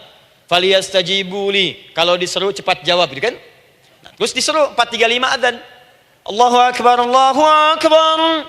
Begitu diseru, ibu langsung datang. Ya Allah, sudah adzan, seruan nih, saya siap-siap, saya ingin minta sesuatu. Nah, orang yang datang saat dia diseru Allah, dia pun datang kemudian untuk menyerunya, maka Allah pun akan menjawab apa yang ia mohonkan saat ia bermohon kepadanya. Perhatikan, dipanggil oleh Allah lewat suara muadzin, Allahu Akbar, dia merespon cepat, siap salat. Maka dia pun ketika memanggil Allah, seketika Allah pun akan jawab padanya.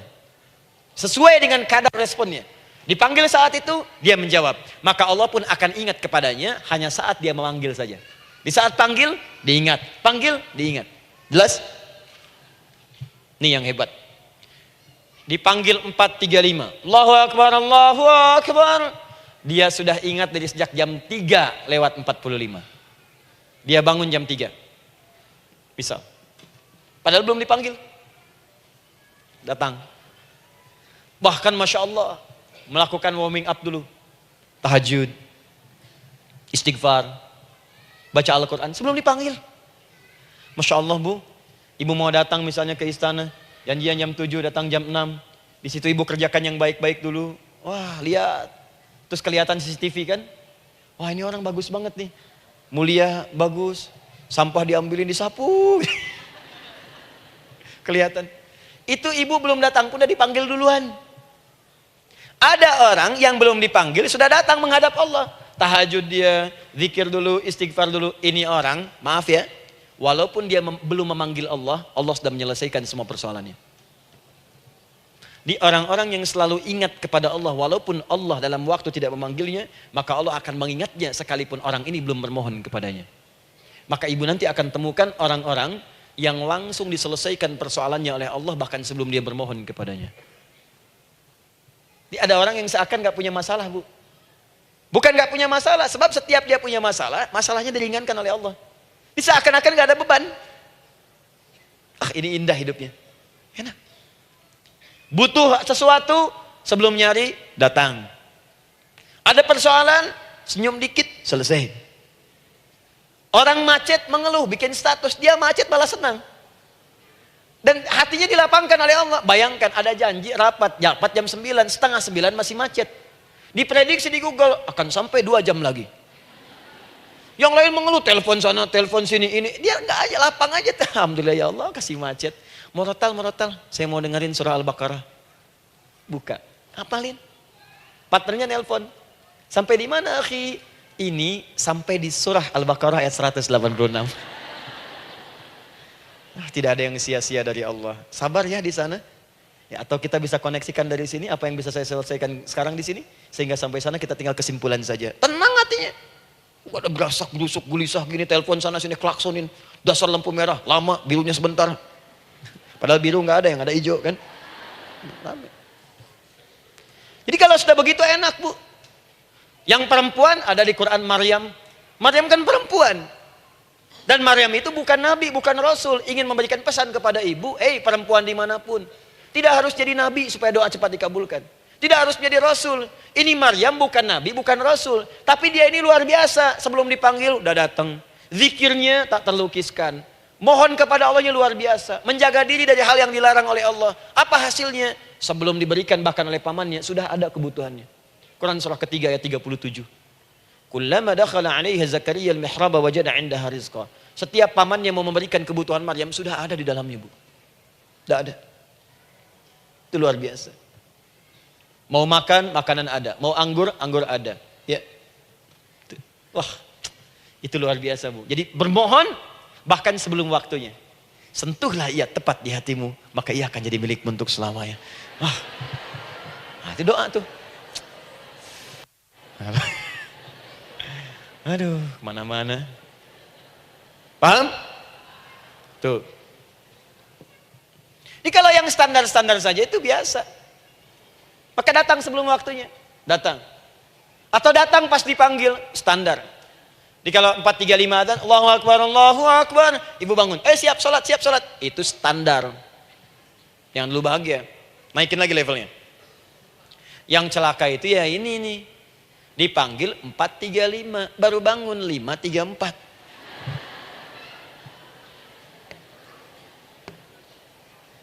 Sholat subuh belum, nuntutnya udah banyak. Ya Allah, kurang apa lagi aku bermohon kepadamu. Sudah aku meminta sekarang, sholat subuh aja belum. Jadi mana keadilannya? Jadi yang pertama, respon seruan Allah, disitulah Allah pun akan cepat merespon apa yang kita kemudian butuhkan. Jadi yang pertama lewat sholat ya Bu ya. Ingat sholat. Dan sholat itu tadi dari 4 posisi saya ajarkan yang pertama saja satu. Supaya nggak terlampau panjang ya. Berdiri Bu. Saya ajarkan satu. Setiap ibu dalam keadaan berdiri dan membaca Al-Fatihah. Pada kalimat Iyyaka na'budu wa iyyaka nasta'in. Ingat pada kalimat Iyyaka na'budu wa iyyaka nasta'in. Maka sertakanlah di hati kita apa persoalan yang dirasakan untuk bermohon kepada Allah. Saya ajarkan cepat. Kalau ibu mau belajar lebih detail, ikuti kajian kami di fikih solat. Sifat solat Nabi SAW. Nanti saya terangkan semua dalilnya. Insya Allah sepanjang yang saya ketahui. Baik. Dasarnya ini. Dasarnya. Quran surah ketiga ayat 38 sampai 39. Dan dikuatkan nanti di hadis qudsi. Ibu kenal Nabi Zakaria? Ya kenal ya. Ya selamat lah Bu. Alhamdulillah. Episode ke-15 kenal Nabi Zakaria. Luar biasa. Alhamdulillah. Nabi Zakaria punya persoalan, sudah berumah tangga, belum ada keturunan, fisiknya sudah letih, rambutnya sudah memutih, dan mohon maaf istrinya divonis menopause dan mandul. Secara medis klinis. Apa yang beliau kerjakan? Sholat. Dalam sholatnya bermohon kepada Allah. Perhatikan permohonannya. Qala rabbi habli min ladunka dzurriyyatan thayyibah. Ya hunalika da'a Zakaria rabbah qala rabbi habli min ladunka dzurriyyatan thayyibah innaka sami'ud du'a. Ya Allah, aku bermohon kepadamu, anugerahkan aku keturunan. Semua mengatakan aku enggak mungkin punya keturunan. Hanya Engkau yang tidak punya batas dalam pemberian. Engkau pasti mendengar doa saya. Kalau pada yang Maha mendengar tidak mengabulkan juga, lantas kepada siapa lagi aku mesti memohon? Doa ini dipanjatkan oleh beliau dalam keadaan sholat. Sedang berdiri dalam sholatnya. Jadi ibu maaf ya, tolong jangan salah berpikir. Semua nabi dan rasul, orang soleh sebelumnya itu sholat. Cuma kita lebih sempurna gerakan dan jumlahnya, sempurna.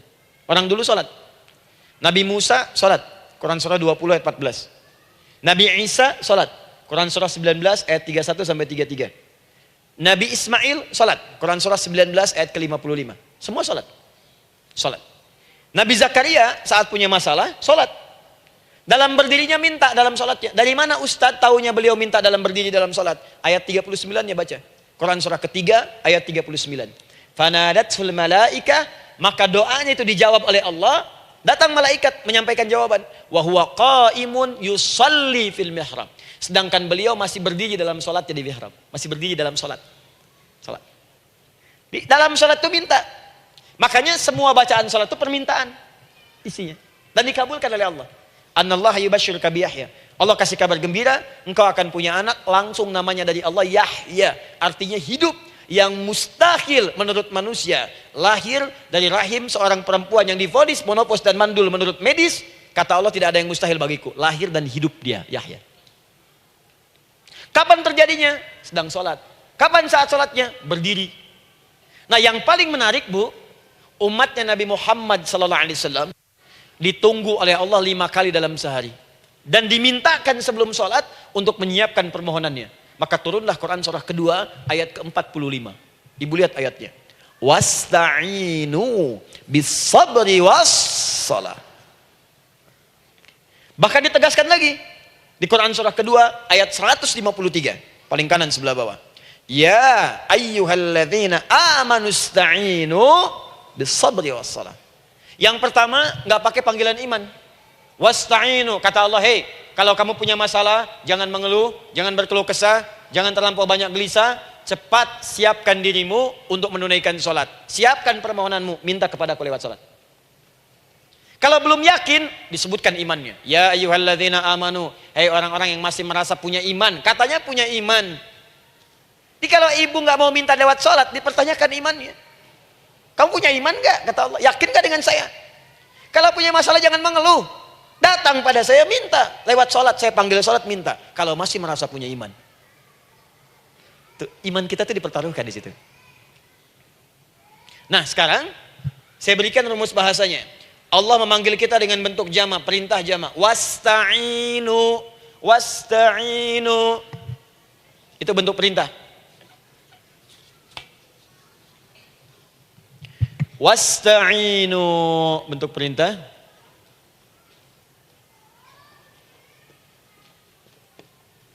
Wasta'inu. Dan jika kalian, perhatikan cara menerjemahkannya, dan jika kalian punya persoalan dalam hidup, punya kebutuhan, maka bergegaslah siapkan dirimu untuk minta kepadaku solusi. Wasta'inu, dan mintalah oleh kalian pertolongan, solusi. Bisabri wassalah. Pertama sabar dulu. Sebelum sholat, sabar dulu dengan itu. Tahan dulu. Terima dulu. Jangan mengeluh, terima dulu. Nanti dalam sholat minta solusi. Itu maksudnya. Punya masalah sekarang jam 9 lewat. Sabar, tahan dulu. Koreksi diri, istighfar, nanti zuhur minta. Atau duha sekarang sholat, datang ke masjid, sholat duha minta. Tahiyatul masjid minta sekarang. Sabar, ini sabar terima dulu. Jangan mengeluh, sabar, ingat, terima sabar. Karena Allah mustahil memberikan ujian masalah kalau kita tidak sanggup menerimanya. La yukallifullahu nafsan illa. Saya sering katakan Bu ya, maaf kalau kalimat ini mungkin kurang berkenan. Tapi kalimat ini nyata. Kalau ibu sekarang punya masalah seberat apapun, itu artinya hanya ibu yang sanggup untuk menerimanya. Saya tidak. Betul, karena itu persoalan itu dititipkan kepada ibu, bukan kepada seorang bernama Adi Hidayat. Ibu yang dipercaya. Ya ibu dipercaya oleh Allah, kenapa ibu tidak yakin dengan itu? Karena cuma ibu yang bisa mengatasi. Ibu yang mampu, saya tidak, karena itu dititipkan pada ibu. Kaidahnya la yukallifullahu nafsan illa wus'aha. Allah nggak akan berikan beban ujian masalah kalau dia nggak mampu. Artinya kalau saya nggak mampu, saya nggak dikasih. Ibu mampu, ibu diberi. Jangan mengeluh. Kenapa mesti saya ya Allah? Kamu mampu. Ya Allah, why me? Why not? Kamu yang bisa. Nah sekarang wassalah, setelah terima itu, tapi juga jangan terlampau kepedean. Memang cuma saya yang mampu ya bikin status. Kemudian sholat, kita akan katakan, ya Allah, Engkau perintahkan saya untuk minta tolong. Sekarang saya akan minta kepadamu. Lalu kita katakan, maaf ya, ya Allah, saya sekarang punya masalah, saya ingin bermohon kepadamu, saya ingin minta kepadamu ya Allah, saya mohon ya Allah. Maaf Bu ya, maaf ya, sebentar. Ibu kalau punya masalah sedikit atau banyak? Banyak. Yang punya masalah ibu saja atau anak juga punya masalah? Kadang-kadang, bukankah anak yang punya masalah ibu yang minta? Bukankah suami yang punya persoalan ibu yang bermohon? Kan? Karena itu, kalau kita ingin memohon kepada Allah dengan persoalan yang kompleks mewakili yang banyak, maka pertama kalimatnya diawali dengan huruf na. Berarti kami, kita, semua. Jelas ya? Nah, ibu ingin robah kalimatnya minta tolong. Kata Allah, minta kepadaku pertolongan. Wasta'inu. Ibu ingin robah menjadi bentuk permintaan. Rubah kalimatnya menjadi nasta'in. Nasta'in. Nasta'in.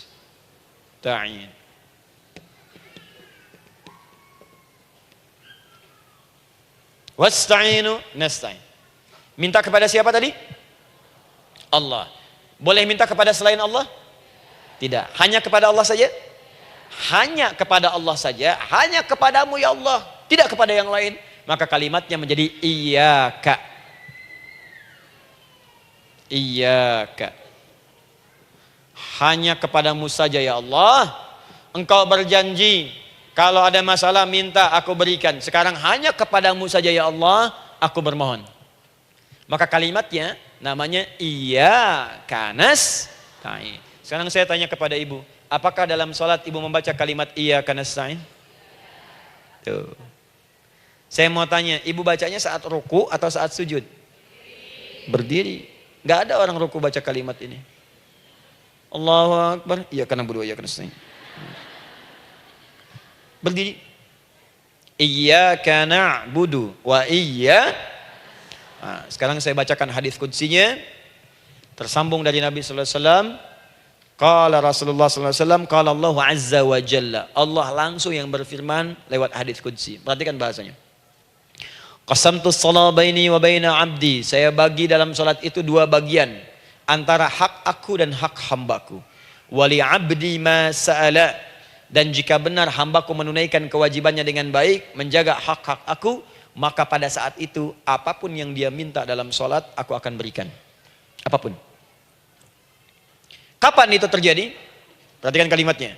Idza qala al-'abdu, kalau hamba mulai membaca dalam salatnya, alhamdulillahi rabbil alamin. Alhamdulillahi rabbil alamin. Qala Allah azza wa jalla, seketika Allah menjawab, hamadani 'abdi, hambaku sedang memujiku. Ibu ingat baik-baik Bu ya. Ingat baik-baik. Setiap ibu baca Al-Fatihah dalam salat itu Allah memperhatikan dan menjawab bacaan ibu.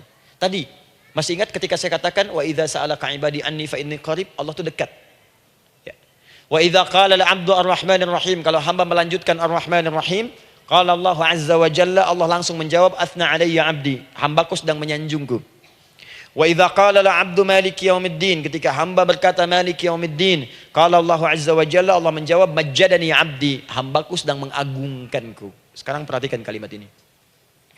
Wa idza qala al-'abdu, jika seorang hamba berkata, iyyaka na'budu wa iyyaka nasta'in, ya Allah, sekarang hamba sholat ibadah atas perintahmu. Dan hamba minta ya Allah, hamba punya masalah, hamba punya persoalan, dan kau janjikan minta dalam sholat. Qala Allah azza wa jalla, Allah jawab, hadza baini wa baina abdi, inilah perjanjian aku dengan hambaku. Wali abdi, kalau hambaku benar sholatnya sampai bacaan ini, masalah apapun yang dia minta sekarang aku akan kabulkan. Dalam berdiri. Cuman sayang, kadang-kadang dalam keadaan ini banyak yang tidak minta. Maka caranya saya sampaikan yang pertama, kalau ibu sudah sampai ke bacaan ini, iyyaka na'budu wa iyyaka nasta'in, sertakanlah dalam hati ibu. Gak usah dilafadzkan. Sertakan ibu punya masalah apa. Atau secara umum minta solusi. Minta. Nabi itu kalau sholat, Nabi SAW kalau sholat, itu kalau baca ayat-ayat Quran, itu seringkali berhenti Bu. Sering berhenti. Kalau dalam ayat doa, beliau berhenti, mohonkan dengan baik. Kalau ayat-ayat surga, minta supaya umatnya ke surga. Ayat-ayat neraka, mohon supaya umatnya dibebaskan dari neraka. Minta. Kesaksiannya banyak. Hudzaifah al-Yamani, pernah sholat di belakang Nabi, begitu. Abdullah bin Mas'ud radhiyallahu ta'ala anhu, sholat di belakang Nabi, begitu. Ubay bin Ka'ab radhiyallahu ta'ala anhu salat di belakang Nabi begitu. Di kesaksian mereka sama semua. Makanya seringkali itu nggak sadar, enak salat dengan Nabi itu. Nyaman. Kalau baca ayat surga seakan-akan pengen cepat ke surga. Kalau baca ayat doa berdoa, jadi nggak sadar. Rakaat pertama 100 ayat aja Al-Baqarah. Ya, kadang-kadang lewat ke Ali Imran. Pernah rekornya 5 juz 4 halaman, An-Nisa ayat 176 baru berhenti. Ya walaupun besoknya nggak pada ikutan lagi. Ya, karena merasa ini kapan rukunya gitu, sekarang atau nanti, sekarang atau nanti. Tapi enak.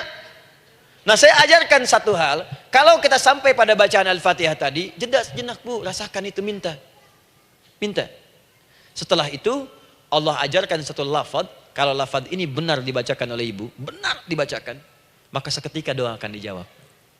Langsung dikabulkan. Apa bacaan itu?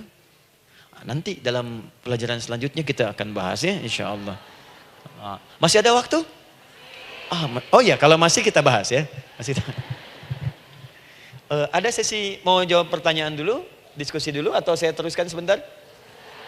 Teruskan ya. Baik, kalau kita sampai jam 10, saya jeda sampai ke 9.45. Jadi 15 menitnya kita bisa diskusi ya. Baik. Apa lafaz yang kita bisa mohonkan? Teruskan ayatnya. Ihdinas siratal mustaqim. Ihdinas siratal mustaqim. Ihdinas siratal mustaqim. Ini Bu, nanti Ibu lihat dalam kajian tafsir yang kami sampaikan, juga dalam kajian fikih salat saya bahas dengan detail. Di sini singkat saja, singkat padat. Ihdina itu, ya Allah berikan kami hidayah, berikan kami jalan, berikan kami petunjuk, tunjukkan kami jalan yang lurus. Kalimat ihdina asalnya dari kata hidayah. Hidayah, jamaknya hudan. Ihdina, berikan kami hidayah, berikan kami hudan. Kalau tunjukkan kami jalan yang lurus, itu terjemahan Bu. Terjemahan. Kalau ibu ingin makna tafsir per huruf, per kalimat, bahkan per harokat, itu semua ada maknanya. Karena semua kalimat Quran itu mukjizat. Ihdina dari kata hidayah, hudan, berikan kami hidayah. Hidayah dalam bahasa Arab itu banyak maknanya. Bisa solusi dari semua persoalan. Bisa jalan menuju kemudahan. Bisa kesuksesan. Bisa petunjuk, banyak. Kalau dikumpulkan namanya hudan. Hudan. Makanya Al-Quran disebut hudan, karena di Quran ada semua. Solusi ada, petunjuk ada, kemudahan ada. Dzalikal kitabu la raiba fi hudal. Al-Quran hudan. Syahrul Ramadan alladzi unzila fihi al-Quran hudan linnas. Isi Quran semua hudan. Di situ ada solusi. Di situ ada petunjuk. Di situ ada kemudahan. Kalau kita ingin minta semua itu, kalimatnya dikatakan fi'il amr lit talab, permohonan dalam bentuk kalimat permintaan. Ihdina, berikan kepada kami hudan. Kalau sudah mengatakan ihdina artinya minta solusi, minta kemudahan, minta petunjuk. Jadi ketika ibu mengucapkan kalimat ihdinas siratal mustaqim, itu artinya ya Allah berikan kepada kami solusi dari masalah yang sedang saya hadapi. Berikan petunjuk dari persoalan yang sedang saya jalani. Berikan kemudahan ya Allah dari kesulitan yang tengah saya hadapi. As-siratal mustaqim, yang lurus, yang gampang. Karena jalan yang gampang itu lurus, gak berkelok Bu. Langsung ke tujuan. Saya mau ke sini jalannya belok-belok, gak langsung kan gak enak. Ibu mau ke satu undangan, jalannya belok sini, belok sini, belok sini, belok sini. Kelokan 9, kelokan 7, kelokan 8. Ya. Kan rasanya berliku. Ibu ingin mendapatkan solusi, tapi dilempar-lempar. Ke sini dulu, berkelok. Sini dulu, sini dulu, sini dulu. Kenapa gak ibu lurus dapatkan langsung? Dalam bahasa Arab, apalagi kalimat yang fasih, mendapatkan sesuatu dengan gampang, dengan mudah. As-siratal mustaqim, lurus ke tujuan, cepat, mudah. Apalagi ke surga nanti, tunjukkan kami jalan yang lurus, yang benar, hak dari Allah dan mudah didapatkan. Itu maksudnya. Ini bukan sekedar tunjukkan jalan yang lurus, solusi yang mudah, yang gampang, yang cepat. Paham di sini ya? Seperti orang-orang dulu mendapatkannya. Siratal ladzina an'amta 'alaihim. Seperti orang dulu mendapatkan semua kenikmatan ketika mereka bermohon kepadamu ya Allah.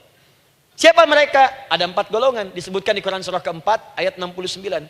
Ada para nabi, orang-orang jujur siddiqin, para syuhada dan orang-orang soleh. Ya, wa may yuti'illaha wa rasul fa ulaika ma'al ladzina an'ama Allahu 'alaihim minan nabiyyina was-siddiqina wasyuhada was-shalihin. Para nabi dulu berdoa, ya Allah, saya ada masalah, dikabulkan. Kita minta ya Allah, sekarang saya berdoa, tolong kabulkan seperti nabi-nabi dulu dikabulkan. Nabi Ayub sakit, berdoa dikabulkan. Kita sakit, dikabulkan. Nabi Ibrahim ada ujian, dikabulkan. Nabi Ibrahim punya ujian dengan anak. Kita ada ujian dengan anak, minta dikabulkan. Anak-anak berselisih, ada yang dendam, yang iri. Seperti anaknya Nabi Yakub. Nabi Yakub berdoa dikabulkan, kita minta dikabulkan. Ada syuhada, berdoa dikabulkan, kita minta dikabulkan. Orang soleh berdoa, minta dikabulkan, kita minta dikabulkan. Ya Allah, seperti engkau kabulkan doa orang-orang dulu yang melahirkan nikmat, mohon kabulkan kami yang minta sekarang dan mendapatkan kenikmatan itu. Itu maksudnya. Ya, siratal ladzina an'amta alaihim. Siapa an'amta alaihim di sini? Ulaikal ladzina an'amallahu alaihim. Sama persis kalimatnya. Minan nabiyyina was-siddiqina wasyuhada'i was-salihin. Jadi jangan diartikan sebatas terjemahan. Walaupun di musim haji sekarang itu bisa dipakai. Saya tugas 2010 di Mekah. Ada jemaah kesasar, lupa maktab. Kemudian ingin balik, nggak tahu jalan. Dia ketemu askar. Askar nggak bisa bahasa Indonesia, dia nggak bisa bahasa Arab. Tapi dia hafal Al-Fatihah. Datang kepada askar, dia tunjukkan gelangnya. Pak, ihdinas siratal mustaqim. Tunjukkan saya jalan yang lurus. Bikin gelang. Askar nggak bisa bahasa Indonesia. Dikasih bahasa Arab nggak paham-paham. Tapi askar ini pun cerdas. Dia tunjuk, dia lihat gelangnya. Oh, maktab sana. Siratal ladzina an'amta alaihim ghairil maghdubi alaihim waladdallin. Lurus, jangan belok-belok. Kalau belok nanti engkau tersesat atau dicaci maki orang. Maghdub ya dicela orang. Dhalin tersesat, kan? Jangan dicela, jangan sesat, lurus. Tapi kalau dalam berdoa dalam sholat minta di hati hadirkan. Jelas ya? Nah, itu posisi pertama. Jadi pertama minta lewat sholat. Yang kedua cepat rajin istighfar, Bu. Saya cepat ya, rajin istighfar. Saya ada 7 menit lagi. Ibu rajin istighfar. Astaghfirullah, astaghfirullah, astaghfirullah, astaghfirullah. Itu yang paling singkat. Astaghfirullahaladzim, astaghfirullahaladzim, astaghfirullahaladzim. Itu yang menengah. Astaghfirullahaladzim, alladzi la ilaha illa huwal hayyul qayyum wa natubu ilaihi. Astaghfirullahaladzim, alladzi la ilaha illa huwal hayyul qayyum wa natubu ilaihi. Astaghfirullahaladzim, alladzi la ilaha illa huwal hayyul qayyum wa natubu ilaihi. Itu yang cukup panjang. Ibu rajin istighfar. Orang yang rajin istighfar itu diantara yang disebutkan dalam riwayat-riwayat adalah orang-orang yang cepat dijawab doanya. Hanya dengan istighfarnya. Jadi dia tuh punya keinginan, dia nggak katakan. Jadi keinginan di benaknya dia, terus dia istighfar. Astagfirullah, astagfirullah, astagfirullah. Itu kalau benar rajin istighfar, seketika dikabulkan. Cepat. Ada seorang yang hidup, ini tukang roti. Di zaman Imam Ahmad bin Hanbal. Saya pernah kisahkan ini di beberapa keadaan. Orang ini, itu ahli istighfar. Jadi maaf ya Bu ya, bukan istighfarnya pas ada keperluan aja, bukan. Ada ta'lim Ustaz Adi, sab pertama, astagfirullah, astagfirullah, astagfirullah, bukan. Besok ada arisan, astagfirullah, astagfirullah, bukan. Jadi bukan ada keperluan, istighfar bukan. Orang ini membiasa istighfar. Jadi setiap mengerjakan apapun dia istighfar. Mau minum, bismillah, astagfirullah, astagfirullah. Dia setiap buka adonan, astagfirullah, astagfirullah. Nah satu ketika, Imam Ahmad itu nggak tahu kenapa, pengen datang ke daerah itu. Ya kalau misalnya ibu tinggal di Cicahem, misalnya kan Imam Ahmad tiba-tiba pengen ke Cicahem aja. Terus karena lelah, mampir ke masjid. Istirahat di dalam masjid. Tiba-tiba kata penjaga masjidnya, DKM-nya, marbotnya, ya Syekh, idhab, pergi, nggak boleh tiduran di sini. Kata Imam Ahmad, saya kan cuma numpang istirahat, nggak boleh keluar. Dan dia nggak tahu kalau itu imam besar. Dan Imam Ahmad itu sudah populer Bu, sangat famous, familiar. Cuman orang kan nggak pernah lihat wajahnya. Dulu kan nggak ada Facebook, nggak ada Instagram, nggak ada handphone, nggak ada apa-apa. Jadi kalau orang terima Ahmad, ya Ahmad aja kemana-mana. Oh, no, Imam Ahmad, Imam Ahmad, Imam besar, Imam Syafi'i, Imam besar. Tapi nggak pernah lihat. Sekarang kan udah kelihatan. Ya, udah kelihatan. Sekarang banyak. Makanya orang dulu tuh senang begitu tahu, dikasih tahu, Nabi aja ke Madinah Bu, nggak ada yang tahu kalau itu Nabi Muhammad kalau belum pernah lihat. Karena beliau di bawah, Abu Bakar di atas. Abu Bakar kan naik kan, untanya Nabi. Nabi Muhammad pas di bawah gantian tuh di jalan. Orang mengira yang di atas unta Nabi Muhammad. Padahal Nabi Muhammad yang jalan kaki, nggak kelihatan. Makanya responnya bola ketika tahu Nabi, senang luar biasa. Minta doa, minta ini, minta itu. Orang sekarang tidak, karena sering banyak lihat di TV media sosial, begitu ketemu minta foto. Ini lain kisahnya, nggak tahu dia, pergi keluar. Kata Imam Ahmad, ya sudah, keluar beliau, nggak mau ribut. Istirahat di luar, di pelataran. Di sini juga nggak boleh. Lihat kalimatnya. Barwah, keluar, pergi. Barwah itu kasar, Bu. Begitu kemudian di debat lagi, saya cuma di luar. Rawah. Rawah itu dari kata roh, Bu. Itu paling kasar. Artinya keluar dengan roh-rohnya sekalian. Rohnya pun jangan di sini. Ya. Jadi kalau ibu nanti di Masjidil Haram misalnya kan, ada kalimat itu artinya kesal, Bu, askarnya. Ya. Keluar. Misalnya idza bi anti. Enggak mau, saya mau di sini. Ya. Barwa, pergi. Sampai ke rawah dengan roh-rohnya. Itu artinya ibu disuruh pergi. Ya, bukan jangan mengelak lagi. Rawah. Saya bukan rawah, saya rohayati. Suruh pergi. Pergi. Imam Ahmad pergi tuh akhirnya. Pergi, di jalan kelihatan lah tukang roti tadi. Begitu kelihatan capek lah dipanggil, Syekh, kayaknya lelah istirahat di sini. Dan tukang roti pun nggak tahu kali itu Imam Ahmad. Begitu istirahat, duduk, kelihatan lah Imam Ahmad setiap buka adonan, astagfirullah. Bikin lagi, astagfirullah. Imam Ahmad tahu faidah itu. Tapi ingin menguji si tukang roti ini, ditanya. Ya akhi, kamu ini kenapa setiap Anda menanam adonan itu, tepung itu, Anda mengucapkan istighfar, astagfirullah. Perhatikan jawabannya. Wallahi demi Allah, tidak pernah saya beristighfar dalam setiap aktivitas saya, kecuali Allah selalu mengabulkan doa yang saya mohonkan. Di setiap minta, astagfirullah, itu dikabulkan. Cuman satu yang sampai sekarang belum terkabul. Apa itu kata Imam Ahmad? Saya ini selalu bermohon kepada Allah, ya Allah, mohon sebelum saya wafat atau setelah ia wafat, pertemukan saya ya Allah dengan Imam Ahmad bin Hanbal. Sebelum saya yang wafat atau wafat Imam Ahmad. Kata Imam Ahmad, astagfirullah. Allahu Akbar. Itu mungkin yang memperjalankan saya kemari. Tiba-tiba pengen ke sini, sampai diusir keluar dari rumah Allah dari masjid, sampai di sini karena istighfar Anda. Sayalah Imam Ahmad bin Hanbal. Astagfirullah. Imam Ahmad ke situ datang. Tolong jangan lakukan pada saya. Salah di hidayat ya Allah. Astagfirullah. Saya jawab lagi dari sana. La haula wala quwata illa billah. Ini istighfar. Nah, kapan istighfar yang baik? Istighfar yang baik dilakukan setelah tahajud sebelum fajar. Saya ulang ya. Setelah tahajud sebelum fajar. Dalilnya Quran surah ke-51 ayat 18. Baca dari ayat 15 sampai 18-nya. Jadi ibu kalau mau seperti itu, rajin tahajud dulu, Bu. Tahajud. Setelah itu biasakan istighfar. Itu latihan dulu, itu baru latihan. Ingat ya, istighfar menjelang fajar di waktu sahar, itu baru latihan. Astagfirullah. Nanti kalau sudah banyak latihan, ibu akan refleks. Mau duduk masuk mobil, astagfirullah.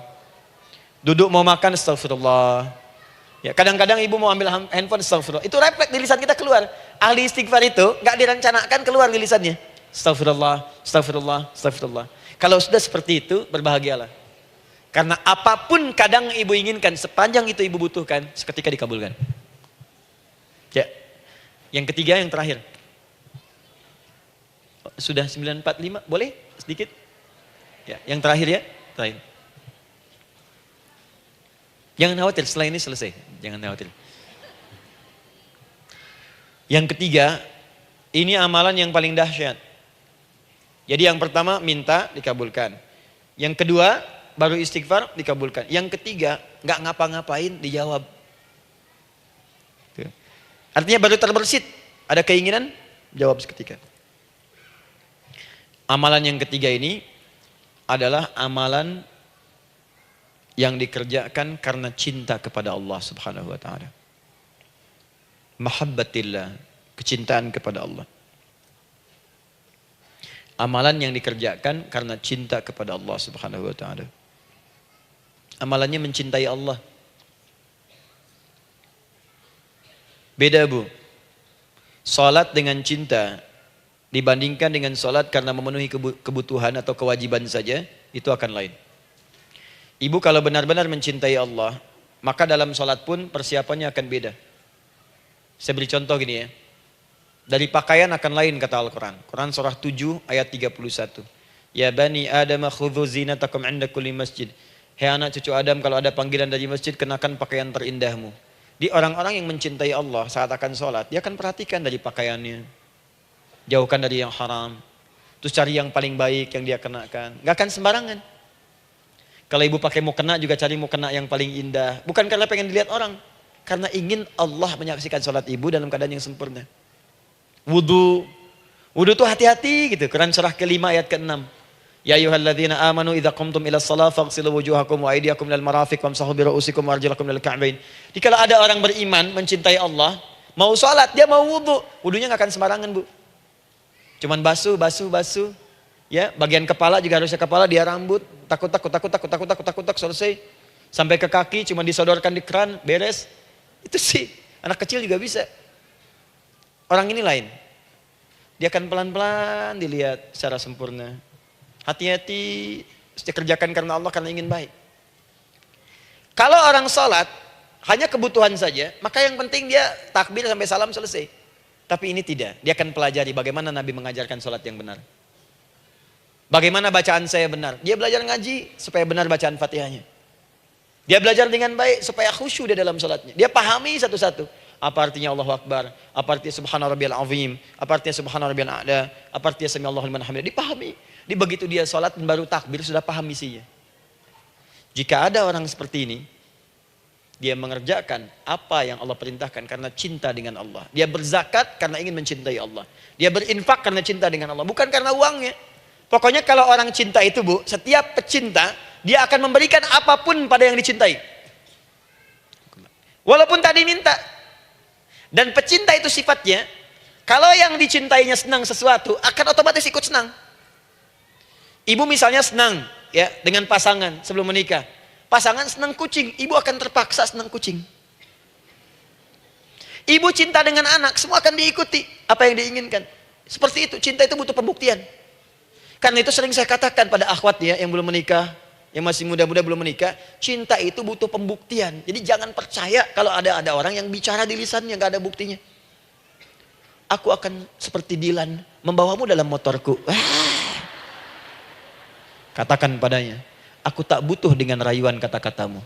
Itu hanya angin surga.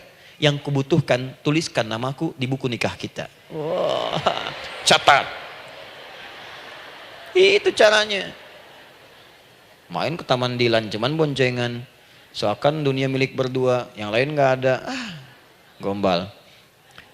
Udah ya? Jelas? Jadi, amalan yang ketiga ini, kerjakan karena Allah. Saya mau contohkan satu. Ibu pernah dengar Imam Malik bin Anas? Pernah ya? Gurunya Al-Imam Asy-Syafi'i, Imam Malik bin Anas, lahir di kisaran tahun 94-95 Hijrah. Siap, Kang Dan. Wah, ini terakhir nih, saya tutup nih. Benar-benar terakhir, betul-betul. 10 menit lagi kalau ada nanti tanya jawab, sedikit. Imam Malik ini, Bu, itu Masya Allah. Saking cinta pada Allah dan Rasul, itu tidak pernah, jangankan sholat. Dalam beliau memberikan fatwa pun akan mencari pakaian yang paling bagus, paling indah. Dan beliau menjaga adab dalam menyampaikan kalimat Nabi pun itu luar biasa. Sampai satu kali pernah pakai jubah bagus, indah, ada lebah menyengat di kepalanya, sedang menyampaikan hadis, saking hormatnya terhadap hadis Nabi, lebah itu dibiarkan menyengatnya. Enggak mau memutus kalimat Nabi, hadis Nabi hanya untuk mengusir lebah, dibiarkan sampai tersengat. Apa yang Allah berikan kepada beliau? Allahu Akbar. Satu kali singkat berdiskusi dengan muridnya Al-Imam Asy-Syafi'i. Kata Al-Imam Asy-Syafi'i, ya guru, setahu saya rizki itu dicari dulu baru dikasih. Imam Malik lebih tinggi ilmunya pada saat itu. Beliau tahu ada 8 jenis rizki. Ya Syafi'i, ada rizki yang tidak perlu dicari, Allah berikan.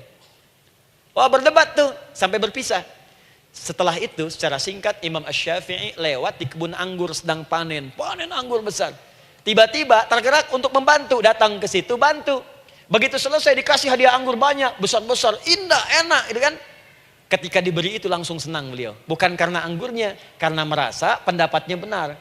Jadi begitu bekerja baru dapat. Dibawalah anggur ini diberikan pada gurunya. Perhatikan adabnya terhadap guru. Jadi kalau ibu adabnya bagus pada guru, keberkahan dapat, ilmunya pun menghunjam di jiwa. Imam Syafi'i nggak merasa benar, tapi memberikan sebuah jawaban dengan adab.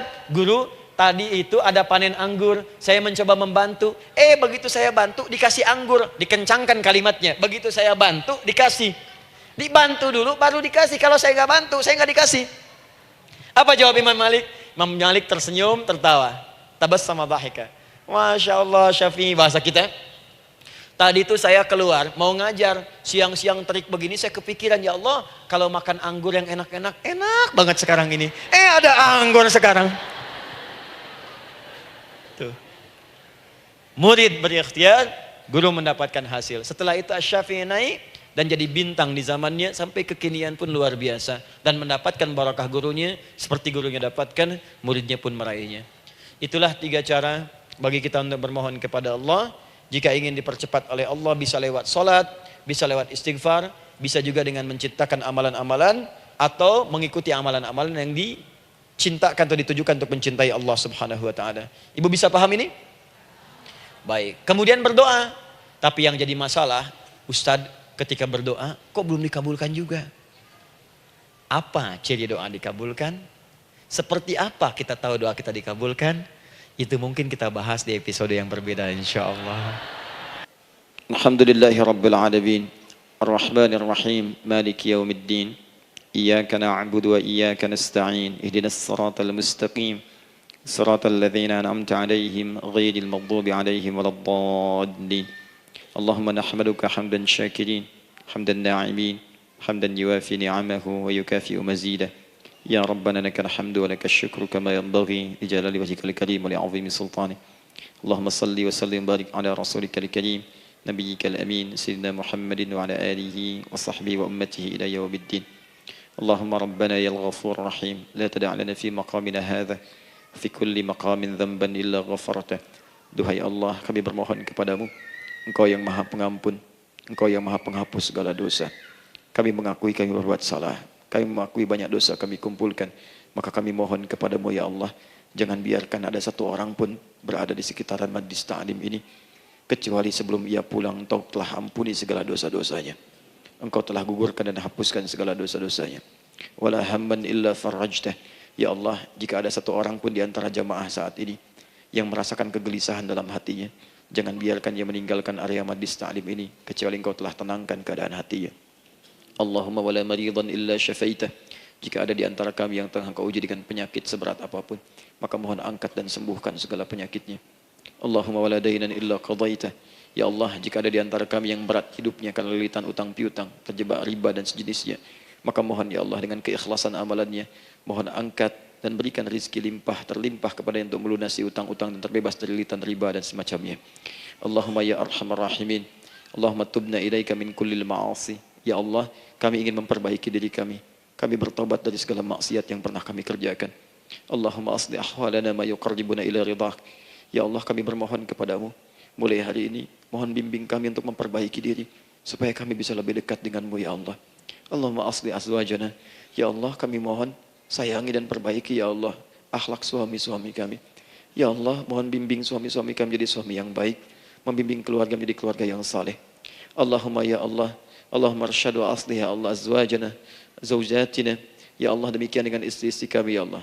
Jadikan mereka perempuan-perempuan yang salihah, bimbing menjadi ibu-ibu yang baik.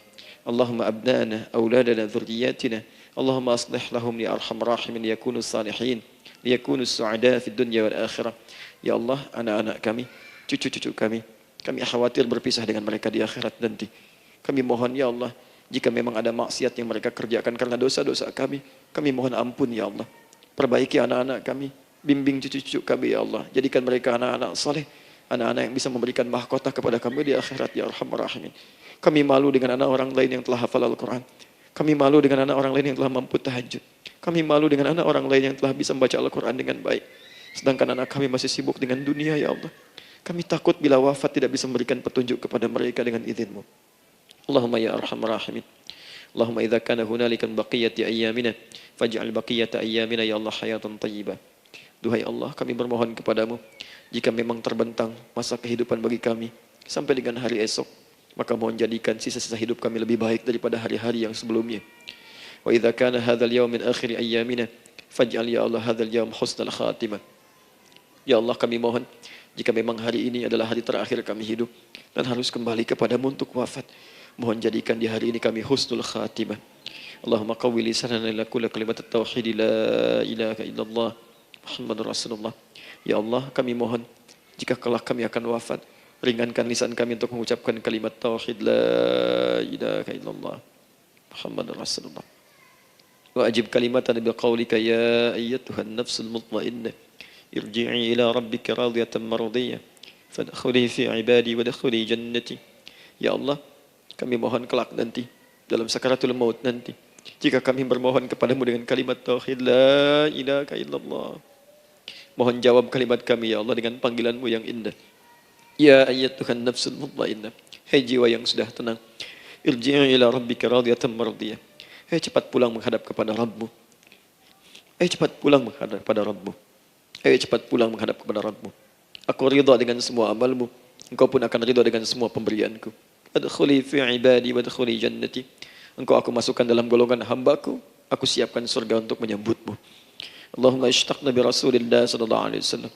Ya Allah, kami rindu sekali dengan Rasulullah sallallahu alaihi wasallam. Lam na'ish ma'ahu fil hayat wa lam narahu fil manam. Kami belum pernah hidup bersama beliau di dunia, tidak mampu menatapnya di alam mimpi. Maka mohon ya Allah, jangan biarkan kami berpisah dengan Rasulullah di akhirat nanti ya Rabbal Alamin. Jumpakan kami dengan Rasulullah di Taman Firdausmu yang paling indah. Allahumma ya arhamar rahimin. Allahumma rizqil yusra ya Allah. Likullil hujjaj. Ya Allah, anugerahkan kemudahan, kelapangan kepada para jemaah haji yang berhaji tahun ini ya arhamar rahimin. Allahumma taqabbal minhum ya Allah hajjahum, sa'yahum sa'yan mashkura, wa dhanbahum dhanban maghfura, wa tijaratahum tijaratan lan tabur. Ya Allah, jangan sia-siakan pengorbanan fisik mereka, biaya mereka, waktu mereka, tenaga mereka, emosi mereka. Terima haji mereka ya Allah. Jadikan sa'i mereka berhasil, tawaf mereka benar, jadikan seluruh manasik yang Engkau ridhai ya arhamar rahimin. Allahumma ya Allah, rizq rizqan hasanan tayyiban liyahujju kulla man lam yahujj ya arhamar rahimin. Ya Allah, bagi kawan-kawan kami, kerabat kami, saudara kami, tetangga kami yang belum berhaji, maka anugerahkan kemudahan bagi mereka untuk berhaji ya Allah. Anugerahkan kelapangan untuk berhaji ya Allah. Sekalipun memang tidak terbuka kesempatan itu, maka mohon anugerahkan sifat mabrur kepada kami sekalipun tidak mendapati ibadahnya. Allahumma ya arhamar rahimin. Allahumma rizqna ya Allah nikmatan salihah. Ya Allah, anugerahkan kepada kami nikmat untuk menjadi orang saleh di dunia dan kembali kepadamu di akhirat dalam keadaan saleh. Alhiqna bis salihin ma'al ladzina an'amta 'alaihim minan nabiyyin was-siddiqin wasyuhada was-salihin wa hasuna ulaika rafiqa. Ya Allah, kumpulkan kelak kami di surga dengan para nabi, orang-orang saleh, para syuhada, orang-orang yang benar di hadapanmu. Itulah nikmat terbaik yang mampu kami dapatkan. Allahumma ya Rabb, Allahumma aslih Allah qulubana, ati anfusana taqwaha, wa zakkiha anta khairu man zakkaha, anta waliyuha wa maulaha. Ya Allah, jika memang kami telah Engkau anggap baik sampai dengan pagi hari ini, maka mohon jaga kami dalam keadaan baik sampai wafat ya Allah. Berikan kami kekuatan untuk istiqamah, jauhkan kami dari pengaruh nafsu ya arhamar rahimin. Ya Allah, jika ada saat ini orang-orang yang menyakiti kami ya Allah, berkhianat kepada kami ya Allah, menzalimi kami, maka mohon ampuni dosa mereka ya Allah. Maafkan mereka ya Allah. Bimbing mereka untuk sadar dan bertobat ya Allah. Titipkan dalam jiwa kami sifat untuk saling menyayangi ya Allah. Titipkan dalam jiwa kami sifat untuk saling memaafkan ya Allah. Titipkan dalam jiwa kami sifat untuk bisa memperhatikan ya Allah. Allahumma ya Rabb, Rabbana atina fid dunya hasanah wa fil akhirati hasanah wa qina adzaban nar. Bifadlika subhana rabbika rabbil izzati amma yasifun. Wassalamun alal mursalin wa akhiru da'wana alhamdulillahi rabbil alamin. Sebelum saya akhiri dengan doa kifaratul majlis dan salam, saya ingin ucapkan terima kasih pada seluruhnya untuk ta'lim kita di pagi hari ini. Semoga Allah menerima semuanya dan semoga Allah muliakan. Dan terkhusus juga untuk Kang Daan, terima kasih untuk kali ini dan semoga istiqamah dalam kebaikan dan Masya Allah amin, amin. Beliau menginspirasi dan saya ingin menjadikan juga beliau sahabat dalam kehidupan untuk seluruhnya. Amin. Dan sahabat terbaik selalu memberikan yang terbaik untuk sahabatnya. Karena itu di pagi hari ini saya ingin sampaikan kepada Bapak Ibu sekalian, Bapak mungkin yang hadir, Ibu yang hadir, saya ingin berikan pada sahabat saya satu anugerah yang mungkin Allah titipkan. Saya akan ajak Kang Daan untuk menunaikan ibadah umrah dengan saya di bulan September insyaAllah. Saat kami akan berangkat pada tanggal 9 September tahun 2019. Saya kira itu dan semoga bermanfaat insyaAllah. Baik. Semoga Allah muliakan untuk semuanya. Terima kasih.